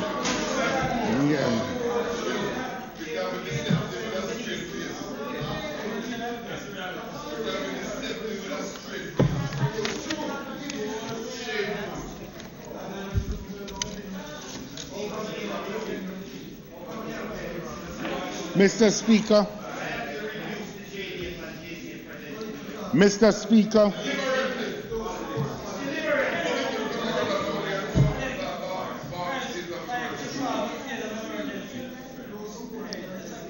Mr. Speaker,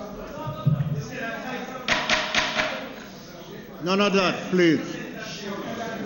None of the crosstalk, please. Mr. Speaker, I now turn to the root of the problem, which is the persistent inequality in our society. This is an inheritance of our history. There's no doubt. But it is a reality that must be confronted directly and defeated if we are to achieve the levels of inclusive growth needed to improve the quality of life for all Jamaicans.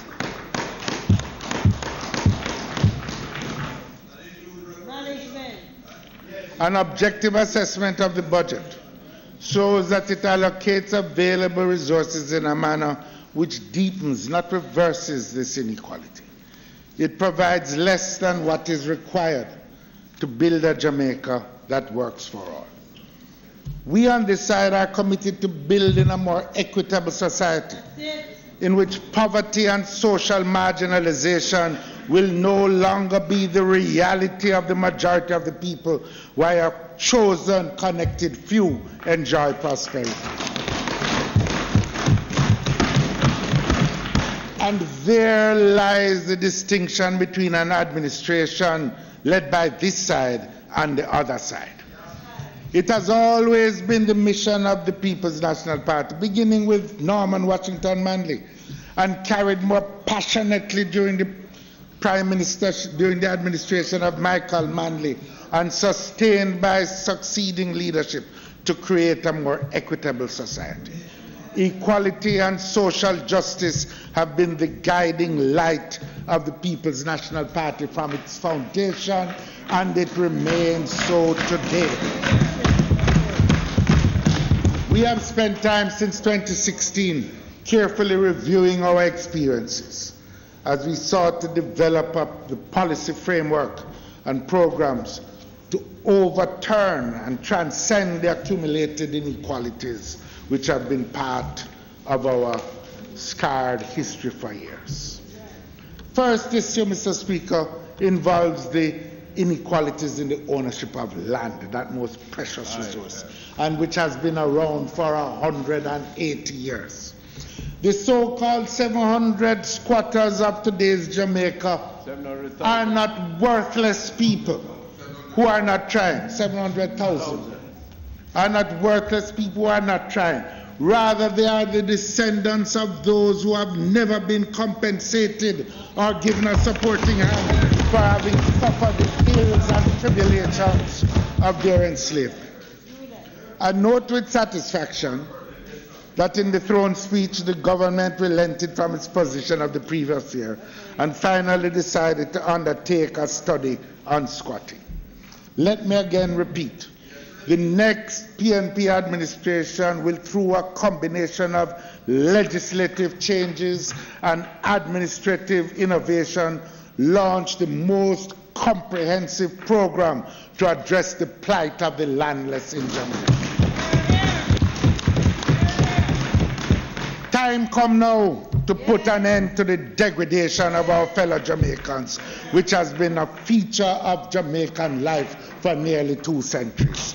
Time come now for Jamaicans to no longer be wanderers in the land of their birth. Mr. Speaker, our determination to proceed on this path is not simply a moral consideration, although morality is important. Neither is it welfare, although caring is important. Yes. It is fundamental to economic development, and it is the cornerstone of social justice. The truth is, we will never secure the rates of economic growth that we all seek to deliver, nor will we deliver on the social justice that our people deserve, nor enjoy the social stability which we so urgently need if we do not squarely confront the problem of landlessness. The squatters in their communities would immediately, upon getting title, become participants in the mainstream of economic life, because land would not just be an asset, it would be capital in the real sense of the word that they could use. And that small farmer, the 60% of small farmers who don't own the land, don't have title to the land that they now work, would be able, by getting that piece of land, not only to be part of the Jamaican dream and have their place in their land in the sun, but they would also be able to use that piece of paper, buy the pump to get better irrigation, buy the pickup that can move their things to market, fix up the house to give better housing to the family. Mr. Speaker, it is an urgent challenge on which we should both be united to overcome the travails of our history. Similarly, the abolition of the apartheid which defines our educational system cannot be a gradual one. It is an urgent transformation which is needed now.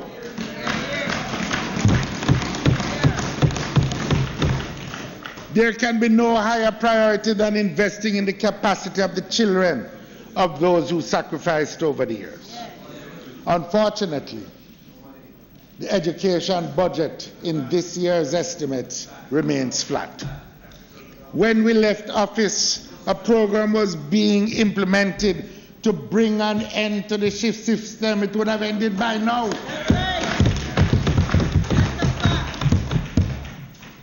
Equally urgent is a program to improve the outcomes in the underperforming schools in the secondary system. Quite frankly, this is something that is going to require not only consensus, it's going to require a national mobilization akin to what we achieved with Jamal when we mobilized the whole country to tackle illiteracy in the country and blunt its force once and for all. Now, Mr. Speaker, the challenge is a different one, to educate all those children who are being left behind. There must be a better way. Mr. Speaker, trickle-down has never worked and will never work. Another distinguishing feature between us and others is that we don't subscribe to trickle-down theory on this side. That theory, simply put, states that if we create an enabling environment and if we take care of the investors and business community, then as wealth develops, some of it will cascade down, some of it will trickle down and fall on the shoulders of those who have been left behind. It has never happened, and that is not our view of development. Let me make it clear, Jamaica needs investors of all sizes, big, small, in between. And it is for this reason that I work so hard to create a more favorable environment for investment, both local and foreign. Nor am I advocating a departure from fiscal prudence that I worked so hard and I dare say suffered so much to establish. However, building a Jamaica that works for all won't happen in a trickle-down economy. It is not trickle-down. It is not trickle-down that gave the people of Jamaica workers' rights or improved wages in 1938. It was the intervention of people like A.J.S. Coombs, Alexander Bustamante, Norman Manley and Ken Hill and others that struck a blow on behalf of the workers of the country as an urgent necessity of those times. It was not trickle-down that tackled the social injustices in the 1970s, that passed the legislation for minimum wage, maternity leave, right to pension, equal pay for equal work, equal pay for women. It was the intervention of a caring and visionary administration. Where we are today, we need that kind of action to take us forward at the pace we need to go. And what we know for sure is that the trickle-down approach won't cut it. In 2019, trickle-down will not stop employers from denying Jamaicans their rights under the false premise of contract work. Trickle-down will not put the 700,000 squatters on a pathway to home ownership. Trickle-down will not alleviate the poverty being experienced by the majority of our people. I'm not talking about the poverty rate now in the survey of living conditions. We have to decide what kind of country we want.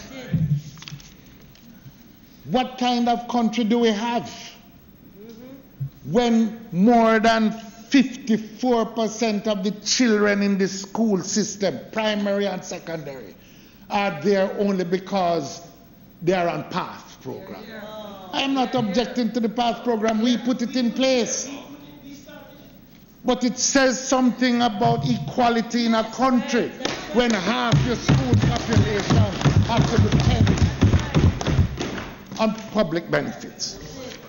It says something about a country when you have 70% of your workforce, 60% earning minimum wage or close to it. It says something about the country when you have so many people in the working of the workers not being able to benefit from collective bargaining benefits, rights that have been won for them. What we want to do is to see an expansion of the stakeholder society, an expansion of entrepreneurship, which will result in the growth of micro, small, and medium-sized businesses to drive inclusive growth. We want to see public assets listed more on the stock exchange. I want to congratulate the stock exchange. We want to see more broad-based ownership. Big advocate of it. Yes, man. We're not afraid. But we never wanted ever to close it down. But I can tell you this. I am not afraid to say if I have made a mistake. I just move forward to a better way.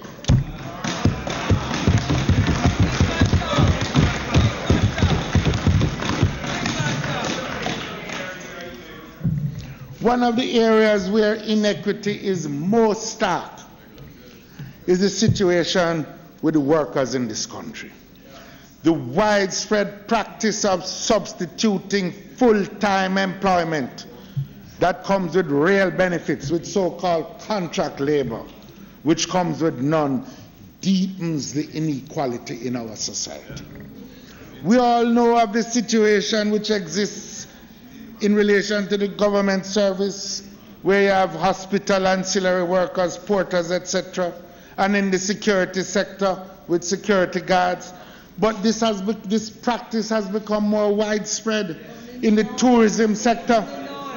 It has even extended into the manufacturing sector. Some of these contract workers have been employed for up to 5 years or more, according to some reports. I want to quote the following observation from an officer of the BITU report in the paper, which I believe is representative of the views of others as well. And I quote, contract work, he says, doesn't make sense. Contract work is only supposed to be there when you have a short-term project doing. So nobody working in a hotel or as a security guard, unless you plan to close down the company tomorrow, not supposed to be working on contract. End of quote. As I have said before, the fact is that contract work denies the workers the rights and benefits that have been won for them by the trade union movement dating back to the days of Buster Manty, Ken Hill, Michael Manley, and Hugh Shearer, and others too numerous to mention. Contract workers don't have no vacation leave, so they can't afford to rest. Contract workers don't have sick leave, so they can't afford to get sick. Contract workers have no stipulated working hours, so they cannot afford to take a lunch break. They have neither collective bargaining rights nor do they have the protection against wrongful dismissals, so they can't afford an opinion. They will have no pension when they retire. Yet in every other respect, they are expected to be as productive and as invested in the work as another regular full-time employee. The next PNP administration will bring an end to the use of the contract system to abuse our work. You know, Mr. Speaker, this is an area which shows that as a country, we're moving backwards as far as the solving the inequality in the society is concerned. You are a trade unionist, you have given your life to it, you too, and others in this house. The workers won many rights. there are complexities to the problem. And the fact is, in order to solve some of these complexities, we commissioned a labor market reform commission. The report has been completed almost 2 years now, but no action has been taken.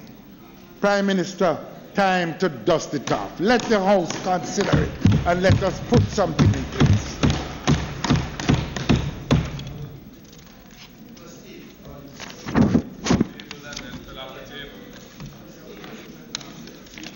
Make us, well, we can, no, we didn't. But nothing else. Nothing else. I believe we should put it immediately to a select committee. Let us consider it. Let's see what we can do. Just don't leave it there. People suffering now.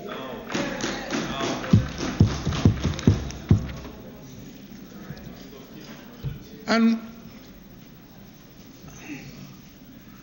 it is with our proposals for inclusive growth and sustained growth that I want to focus now. Mr. Speaker, the Shadow Minister of Finance has already exposed the inadequacies of the budget presented as far as Jamaica's inclusive growth agenda is concerned. He also identified the additional burdens that the budget has placed on those least able to bear them. I've often been advised that the opposition should not offer prescriptions to government.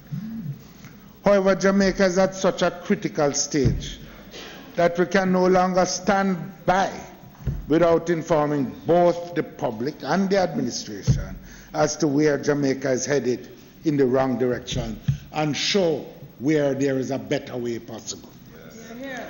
This debate does not allow for a full presentation of our development agenda for Jamaica, but I would like to share some thinking on critical elements as to a way forward. Mr. Speaker, frankly speaking, the first and fundamental issue to be tackled is the rebuilding of the rural economy as the cornerstone for inclusive. The collapse of export agriculture, in particular sugar, and the failure to modernize domestic agriculture has left the majority of Jamaicans who live in rural Jamaica facing poverty and opened the doors to the proliferation of crime. Our plan for rebuilding rural Jamaica calls for the national mobilization of resources to provide quality education and training in order to create the kind of labor force that can modernize agricultural production in coffee, cocoa, cannabis, ginger, and other high-value crops.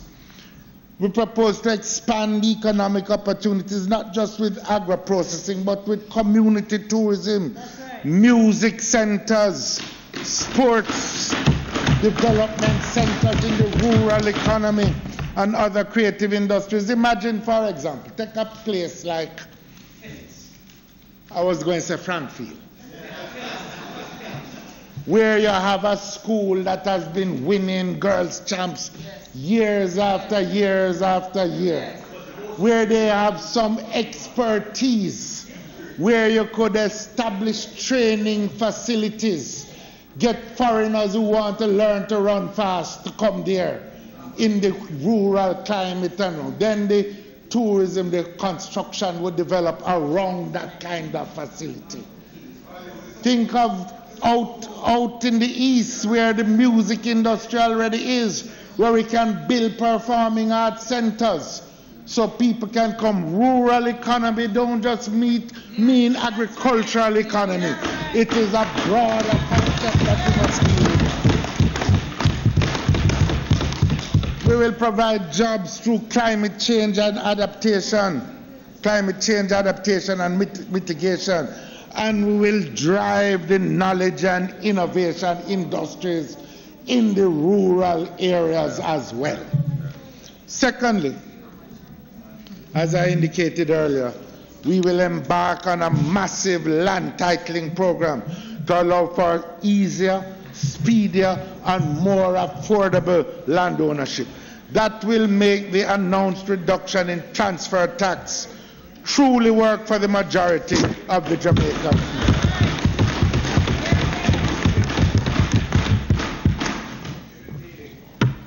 The land titling program will also be a critical plank in the rebuilding of the rural economy.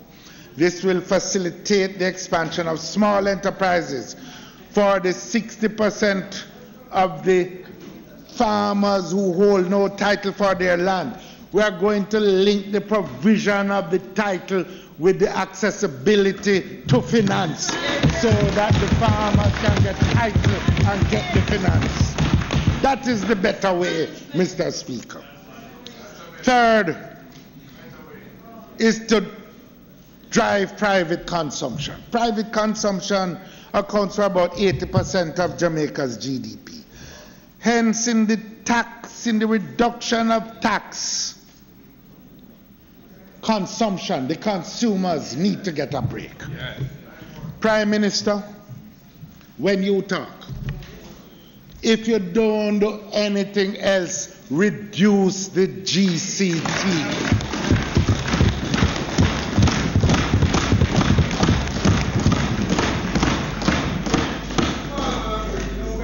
Do it. Do it. Give the consumers a break.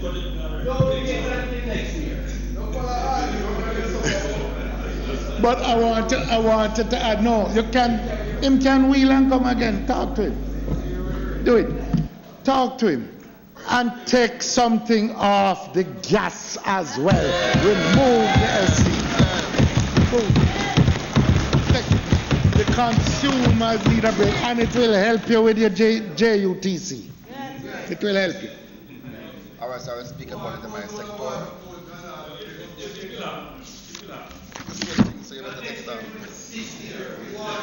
Fourthly. Order, please. Order, please. The only reason why we said no, because the poor can't take no more.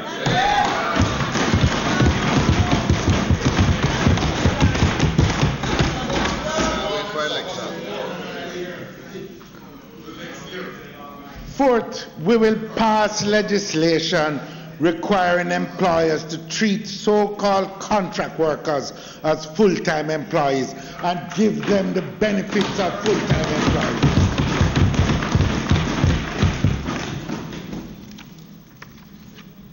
I said already that we need to get and consider and implement those desirable aspects of the Labour Market Commission report. But 6, we will immediately restore the policy to prioritize the export of alumina and cut down on the export of raw bauxite in the country. The value added that Jamaica gets from producing alumina is 3 to 4 times that which we get when we export just raw bauxite. We will reverse the policy, the present policy of expanding the bauxite reserves for those companies that have no intention to process alumina in Jamaica. And we will seek a return to the bauxite levy regime, which represents one of the best achievements of our country.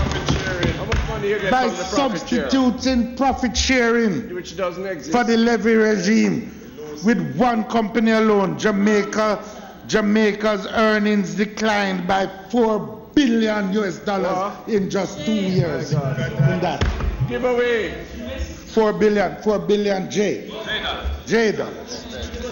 4 billion J dollars. 4 billion J dollars. You could have given 8 billion instead. Fix some roads.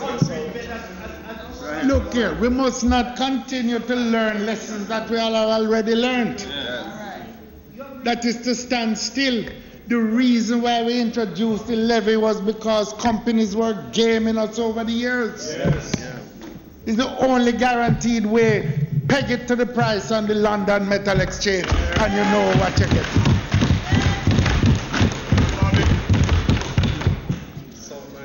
In relation to the social services Come on now.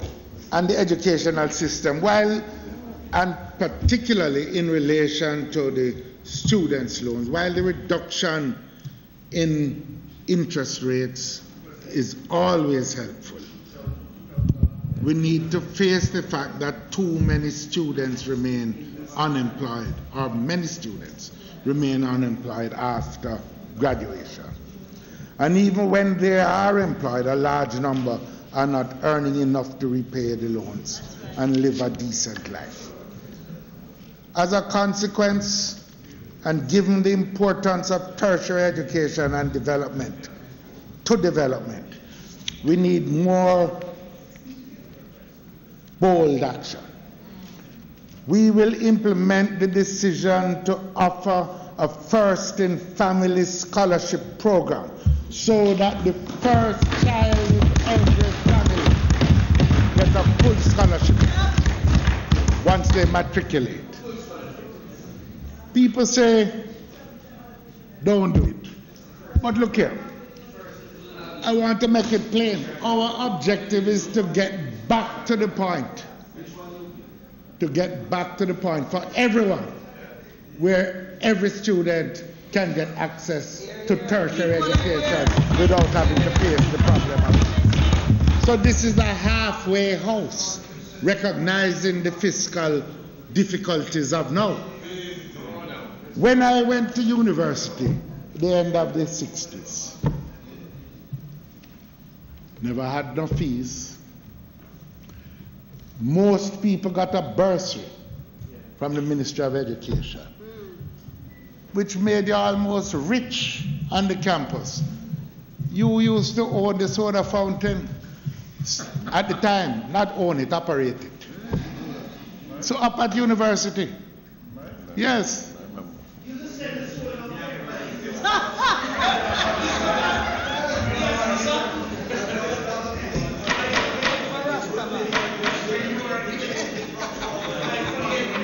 Dr. Phillips, don't Let me take tell us you, there, please.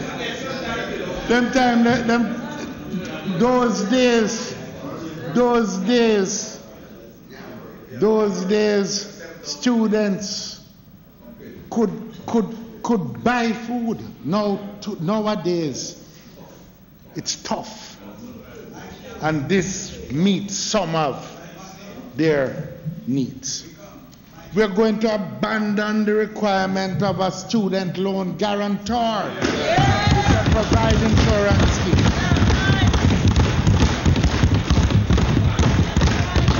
The repayment of the loan will only begin when the graduates are employed, and the monthly repayments will be kept as a percentage of income.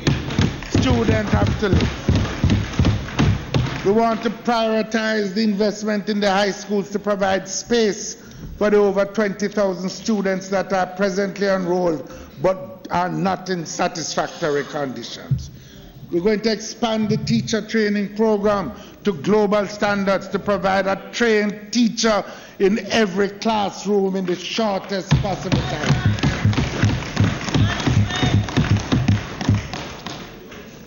And Mr. Speaker, we believe that especially if you want to drive productivity improvements in the country, that firms who invest in approved training programs for their workers should be able to get some benefits in your tax matters.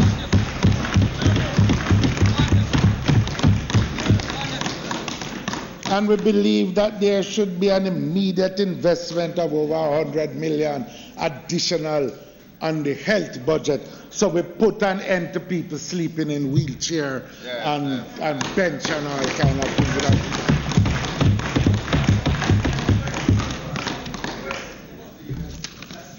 You want that in US? Talk to him.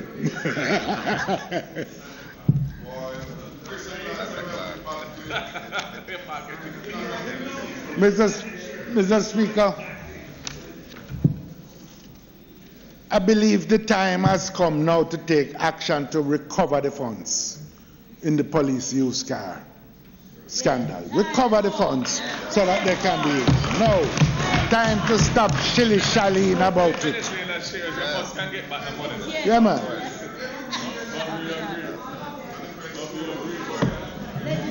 I don't know where it falls. Is the Minister of Security or is the Prime Minister? Recover the funds for the police used car that you haven't got. I hear you saying you're going to decide. Don't decide, don't ponder no more. Act now.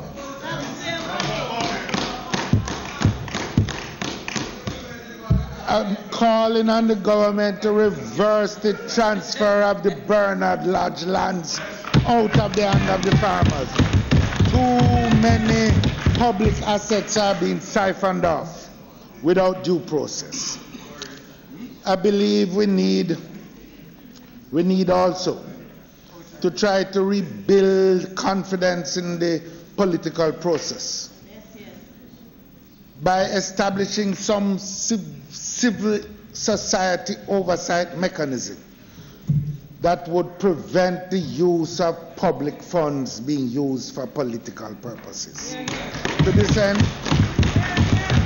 I want to suggest the engagement of institutions like National Integrity Association, the churches, and others, to look at those agencies who seem to have an excess of cash and are being used as slush funds. Agencies that come to mind is like TEF, Chase, Civil Aviation, Universal Service Fund, and Petrojam. So, Let's ensure. Point of order, Mr. Speaker. The member is misleading the House in relation to funds in the government, because the TEF is no longer a fund, but TEF is now an agent of government with a budget like every other institution, funded by the consolidated fund. Let me say, Mr. Prime Minister, we can always have a dialogue about which agencies, but I think the principle which will give public confidence that their agencies are not just going to be used willy-nilly and pop up here and pop up there as if they're spending private funds rather than spending hard-earned taxpayer money. We need to build the assurance. I also believe that the time has come. I also believe that the time has come. Yes.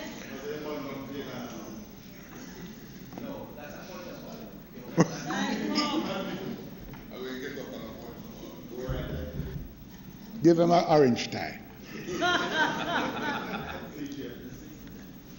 And always New York colorblind. I believe, Prime Minister, the time has come when we can find a system, particularly with some of our public enterprises which require specific technical expertise, UDC, Petrojam, and others, PCJ, where we can find qualified members of the general public, not necessarily known to any administration, where we select by way of advertising independent persons, some number on each of those boards, where the approval can be done by an independent body like the Public Service Commission, and where we will be assured that at least some members of the board represent a general public interest.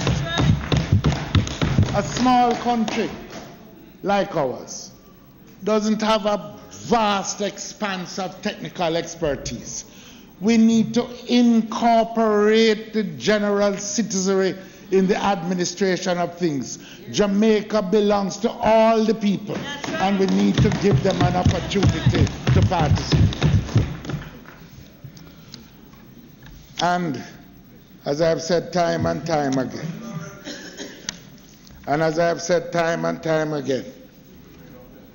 our security forces and agencies like MOCA represent our last and most important line of defense against corrupt behavior and activity. And I would urge that the regulations for MOCA be brought forward immediately. They have been languishing for too long.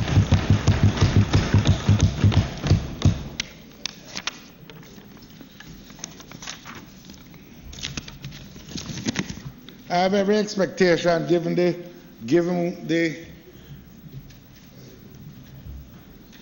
comments of the Minister of Finance, that there will be promises made when the Prime Minister speaks.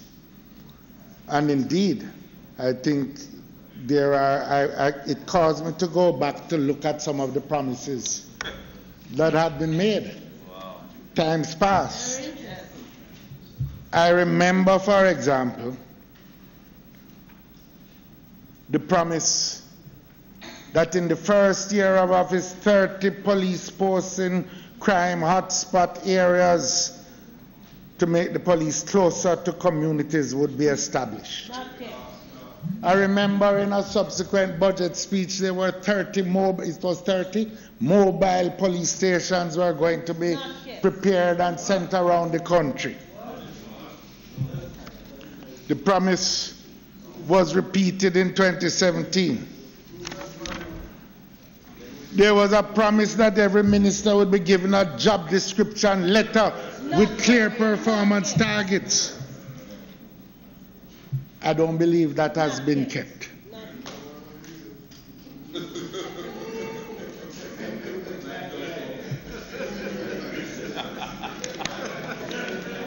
There was, I mentioned already, the promise to merge the Civilian Oversight Authority with the Police Service Authority. I don't know whether I should call it one promise or two, because it has been made twice.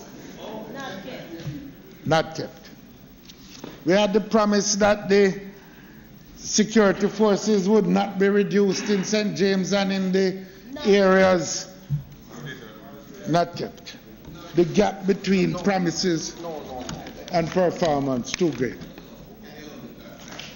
No, clarification. It's a point of order. In a minute, when you speak. No, it's not point of order. In closing, Mr. Speaker. Point of order, Dr. Phillips. No, he's all right. He's all right. He's okay. I am closing. Let him state his point of order.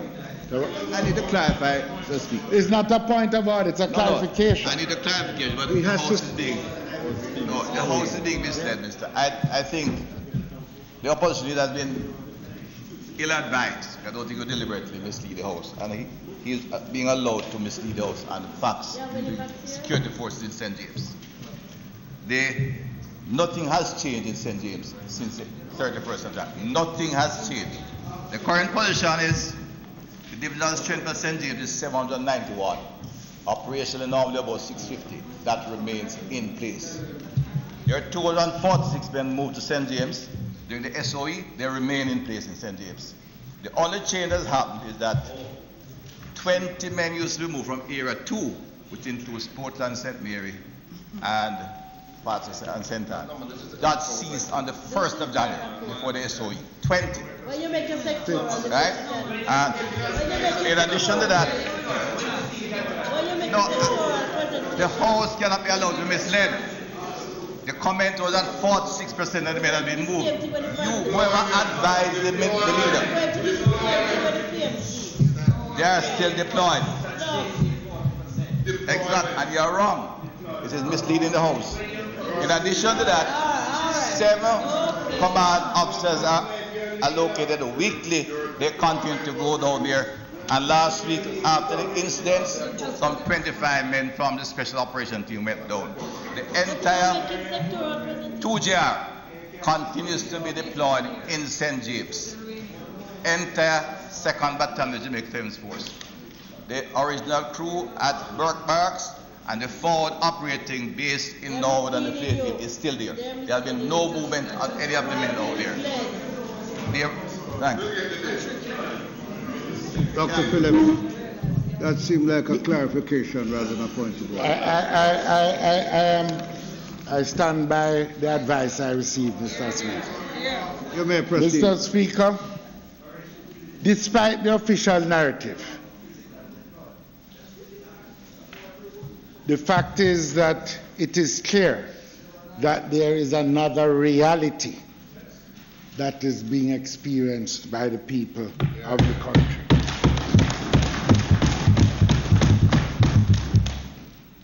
The direction that is being followed does not give us hope that the inequalities that exist and the marginalization that so many feel is being reversed. It does not sufficiently ease the burden of the tertiary students. There's not sufficient hope for the emerging professionals.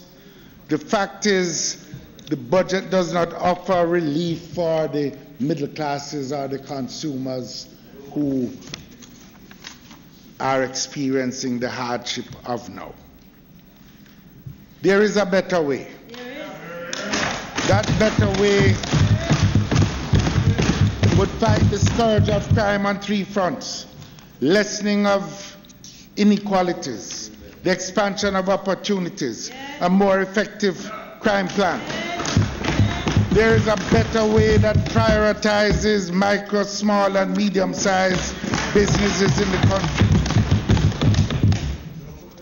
There is a better way that prioritizes the rights of the rural farmers to move forward. There is a better way that provides meaningful, inclusive growth and yields better salaries with real benefits and prospects for our people. A better way can only be taken by a moral leadership willing to take on the scourge of corruption and to hold itself accountable. By the grace of God and the support of the people, we will follow that better way, build a national consensus, attack inequality, and reverse ideas of trickle-down. Together we can build a Jamaica that works for all and not just for a few. Together we will chart a better path to a nation where equality, justice, and fairness are the foundations on which lasting prosperity can be built. Thank you, Mr. Speaker, and God bless Jamaica.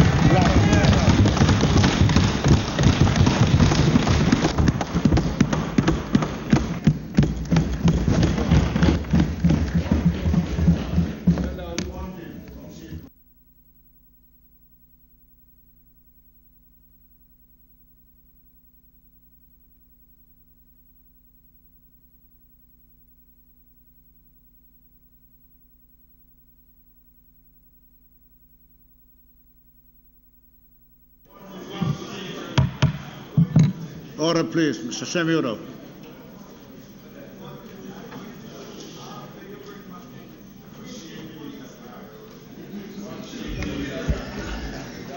Mr. Speaker, I think it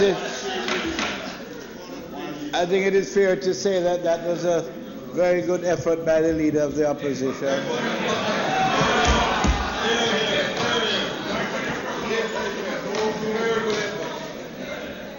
But notwithstanding that, Mr. Speaker, it's not intended to do any further business for the day. So I ask you to adjourn this Honourable House until Tuesday, the 19th of March, when we will hear from our Prime Minister, who will straighten out everything. Thank you, Mr. Speaker.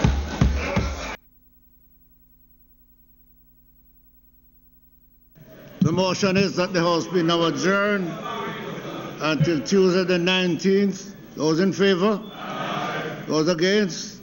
As of it. Before I adjourn the House, I want to make a point. Members in the gallery should remain where they are till the mayors leave the House. Members in the House should not be making noise when the mayor is going out. I'm going to ask for some order. This House now stands adjourned until next week, Tuesday.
Happy birthday, Jason.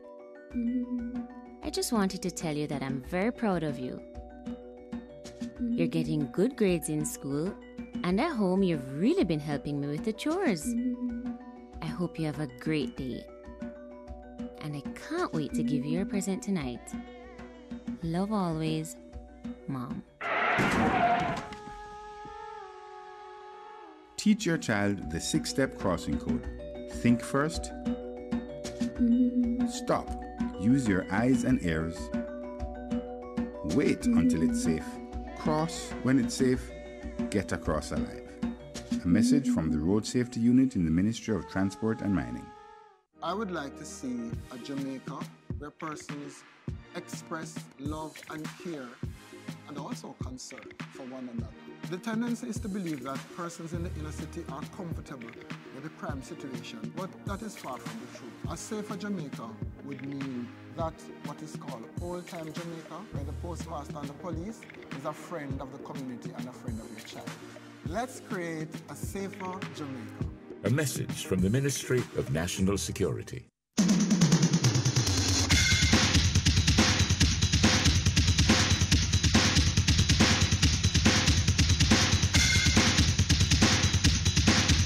Hi, I'm Nevelyn Williams-Mills, Jamaica 400 champion, and you're watching PBCJ People's Station. The single best thing you can do to protect yourself when online shopping is to be careful about who you're giving your payment details to. If you're not entirely sure whether the retailer you're visiting is reliable, do some research to verify its authenticity and its security. Educate yourself.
So tell me about this mystery man. Well, Yes? he's different. How? He says things in unusual ways. What does he say? Well, he says his love is three-dimensional. It has width, depth, and length. Could you run that by me one more time? Like an equilateral triangle, his love has special strength. I'd say this guy has mathematics on his mind. He says, let me count the ways that I love you. I'll calculate the rhythm of my heart. He says, let me count the ways that I love you. Oh, and count each fraction of each second we're apart. He said his heart beats for me 70 times a minute. His heart beats for me 4,200 times an hour. His heart beats for me 100,000 times a day. 3 million times a month, 36 million times a year.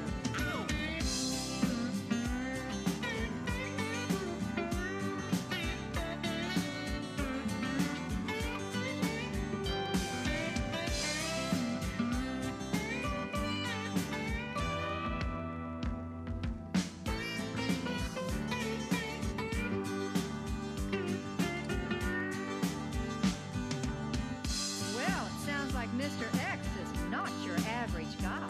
He's the missing factor in my equation. He multiplies my happiness. His love equals mine. Hey, I don't need any more persuasion. He says, let me count the ways that I love you. I'll calculate the rhythm of my heart.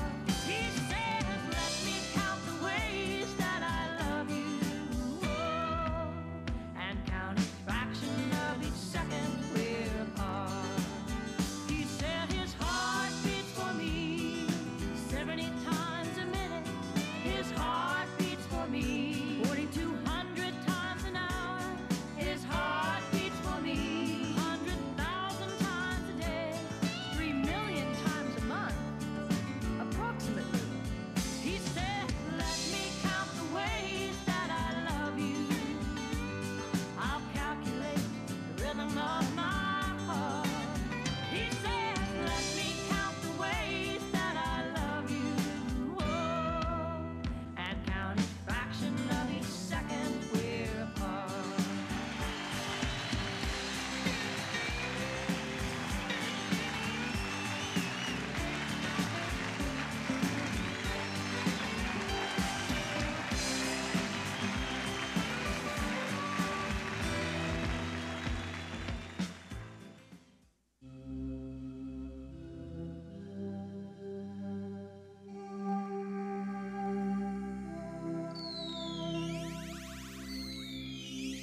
Symmetry. Symmetry. Brought to you by Geometry, another division of mathematics. It's more than just arithmetic. General Math Patrol. Crossroads of nearly 1,000 lives. A sanctuary, a haven, an edifice dedicated to the needs of those whose mathematical health is threatened. Attention, please. The red zone is for loading and unloading only. Please get the ambulance out there. Nurse, I've just been informed there's a case of asymmetriosis in the hospital. Yes, doctor, there is. Where? Down there to the left, 307. Dr. Kildare, the invisible man's x-rays are missing again. Is there a case of Asymmetriosis. Gosh, bless you. Yes, doctor, there is a case of asymmetriosis. Where? 307. Dr. Hilton, Dr. Milton, your room is ready. Asymmetriosis? No, thanks. I'm driving. 307. Dr. Richards, your wife would like you to reach her on her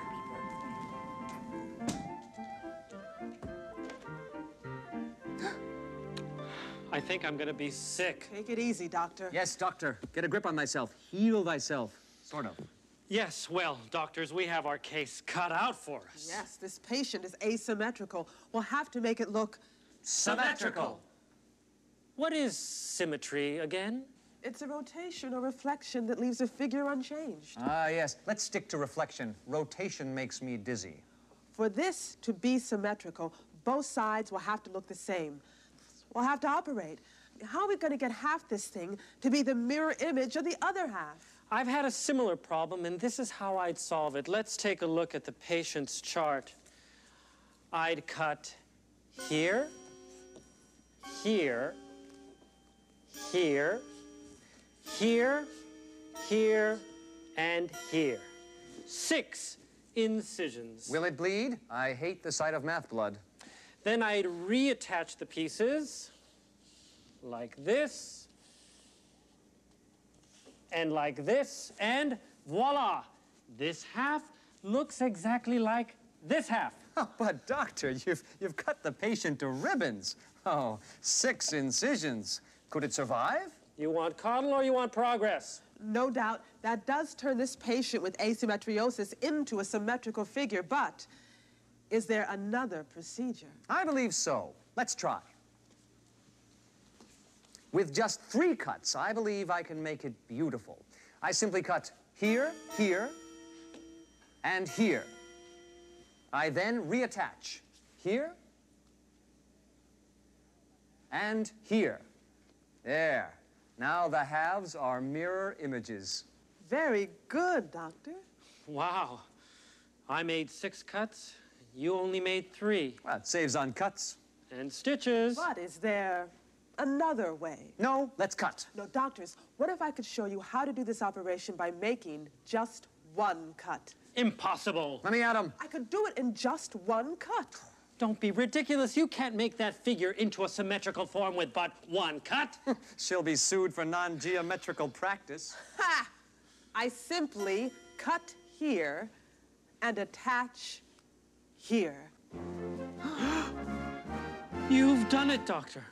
With just 1 cut. You've turned that thing with asymmetriosis into a thing of beauty.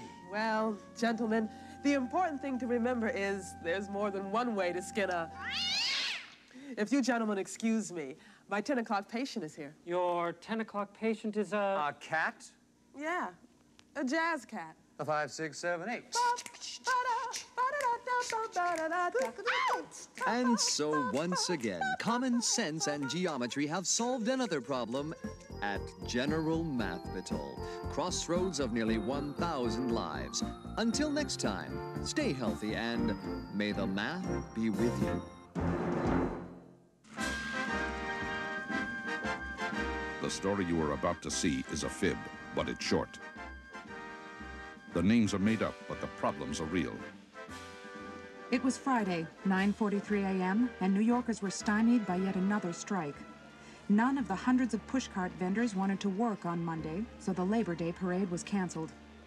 I was working the day watch out of MathNet. My partner is George Franklin. The boss is Joe Greco. My name is Tuesday. I'm a mathematician.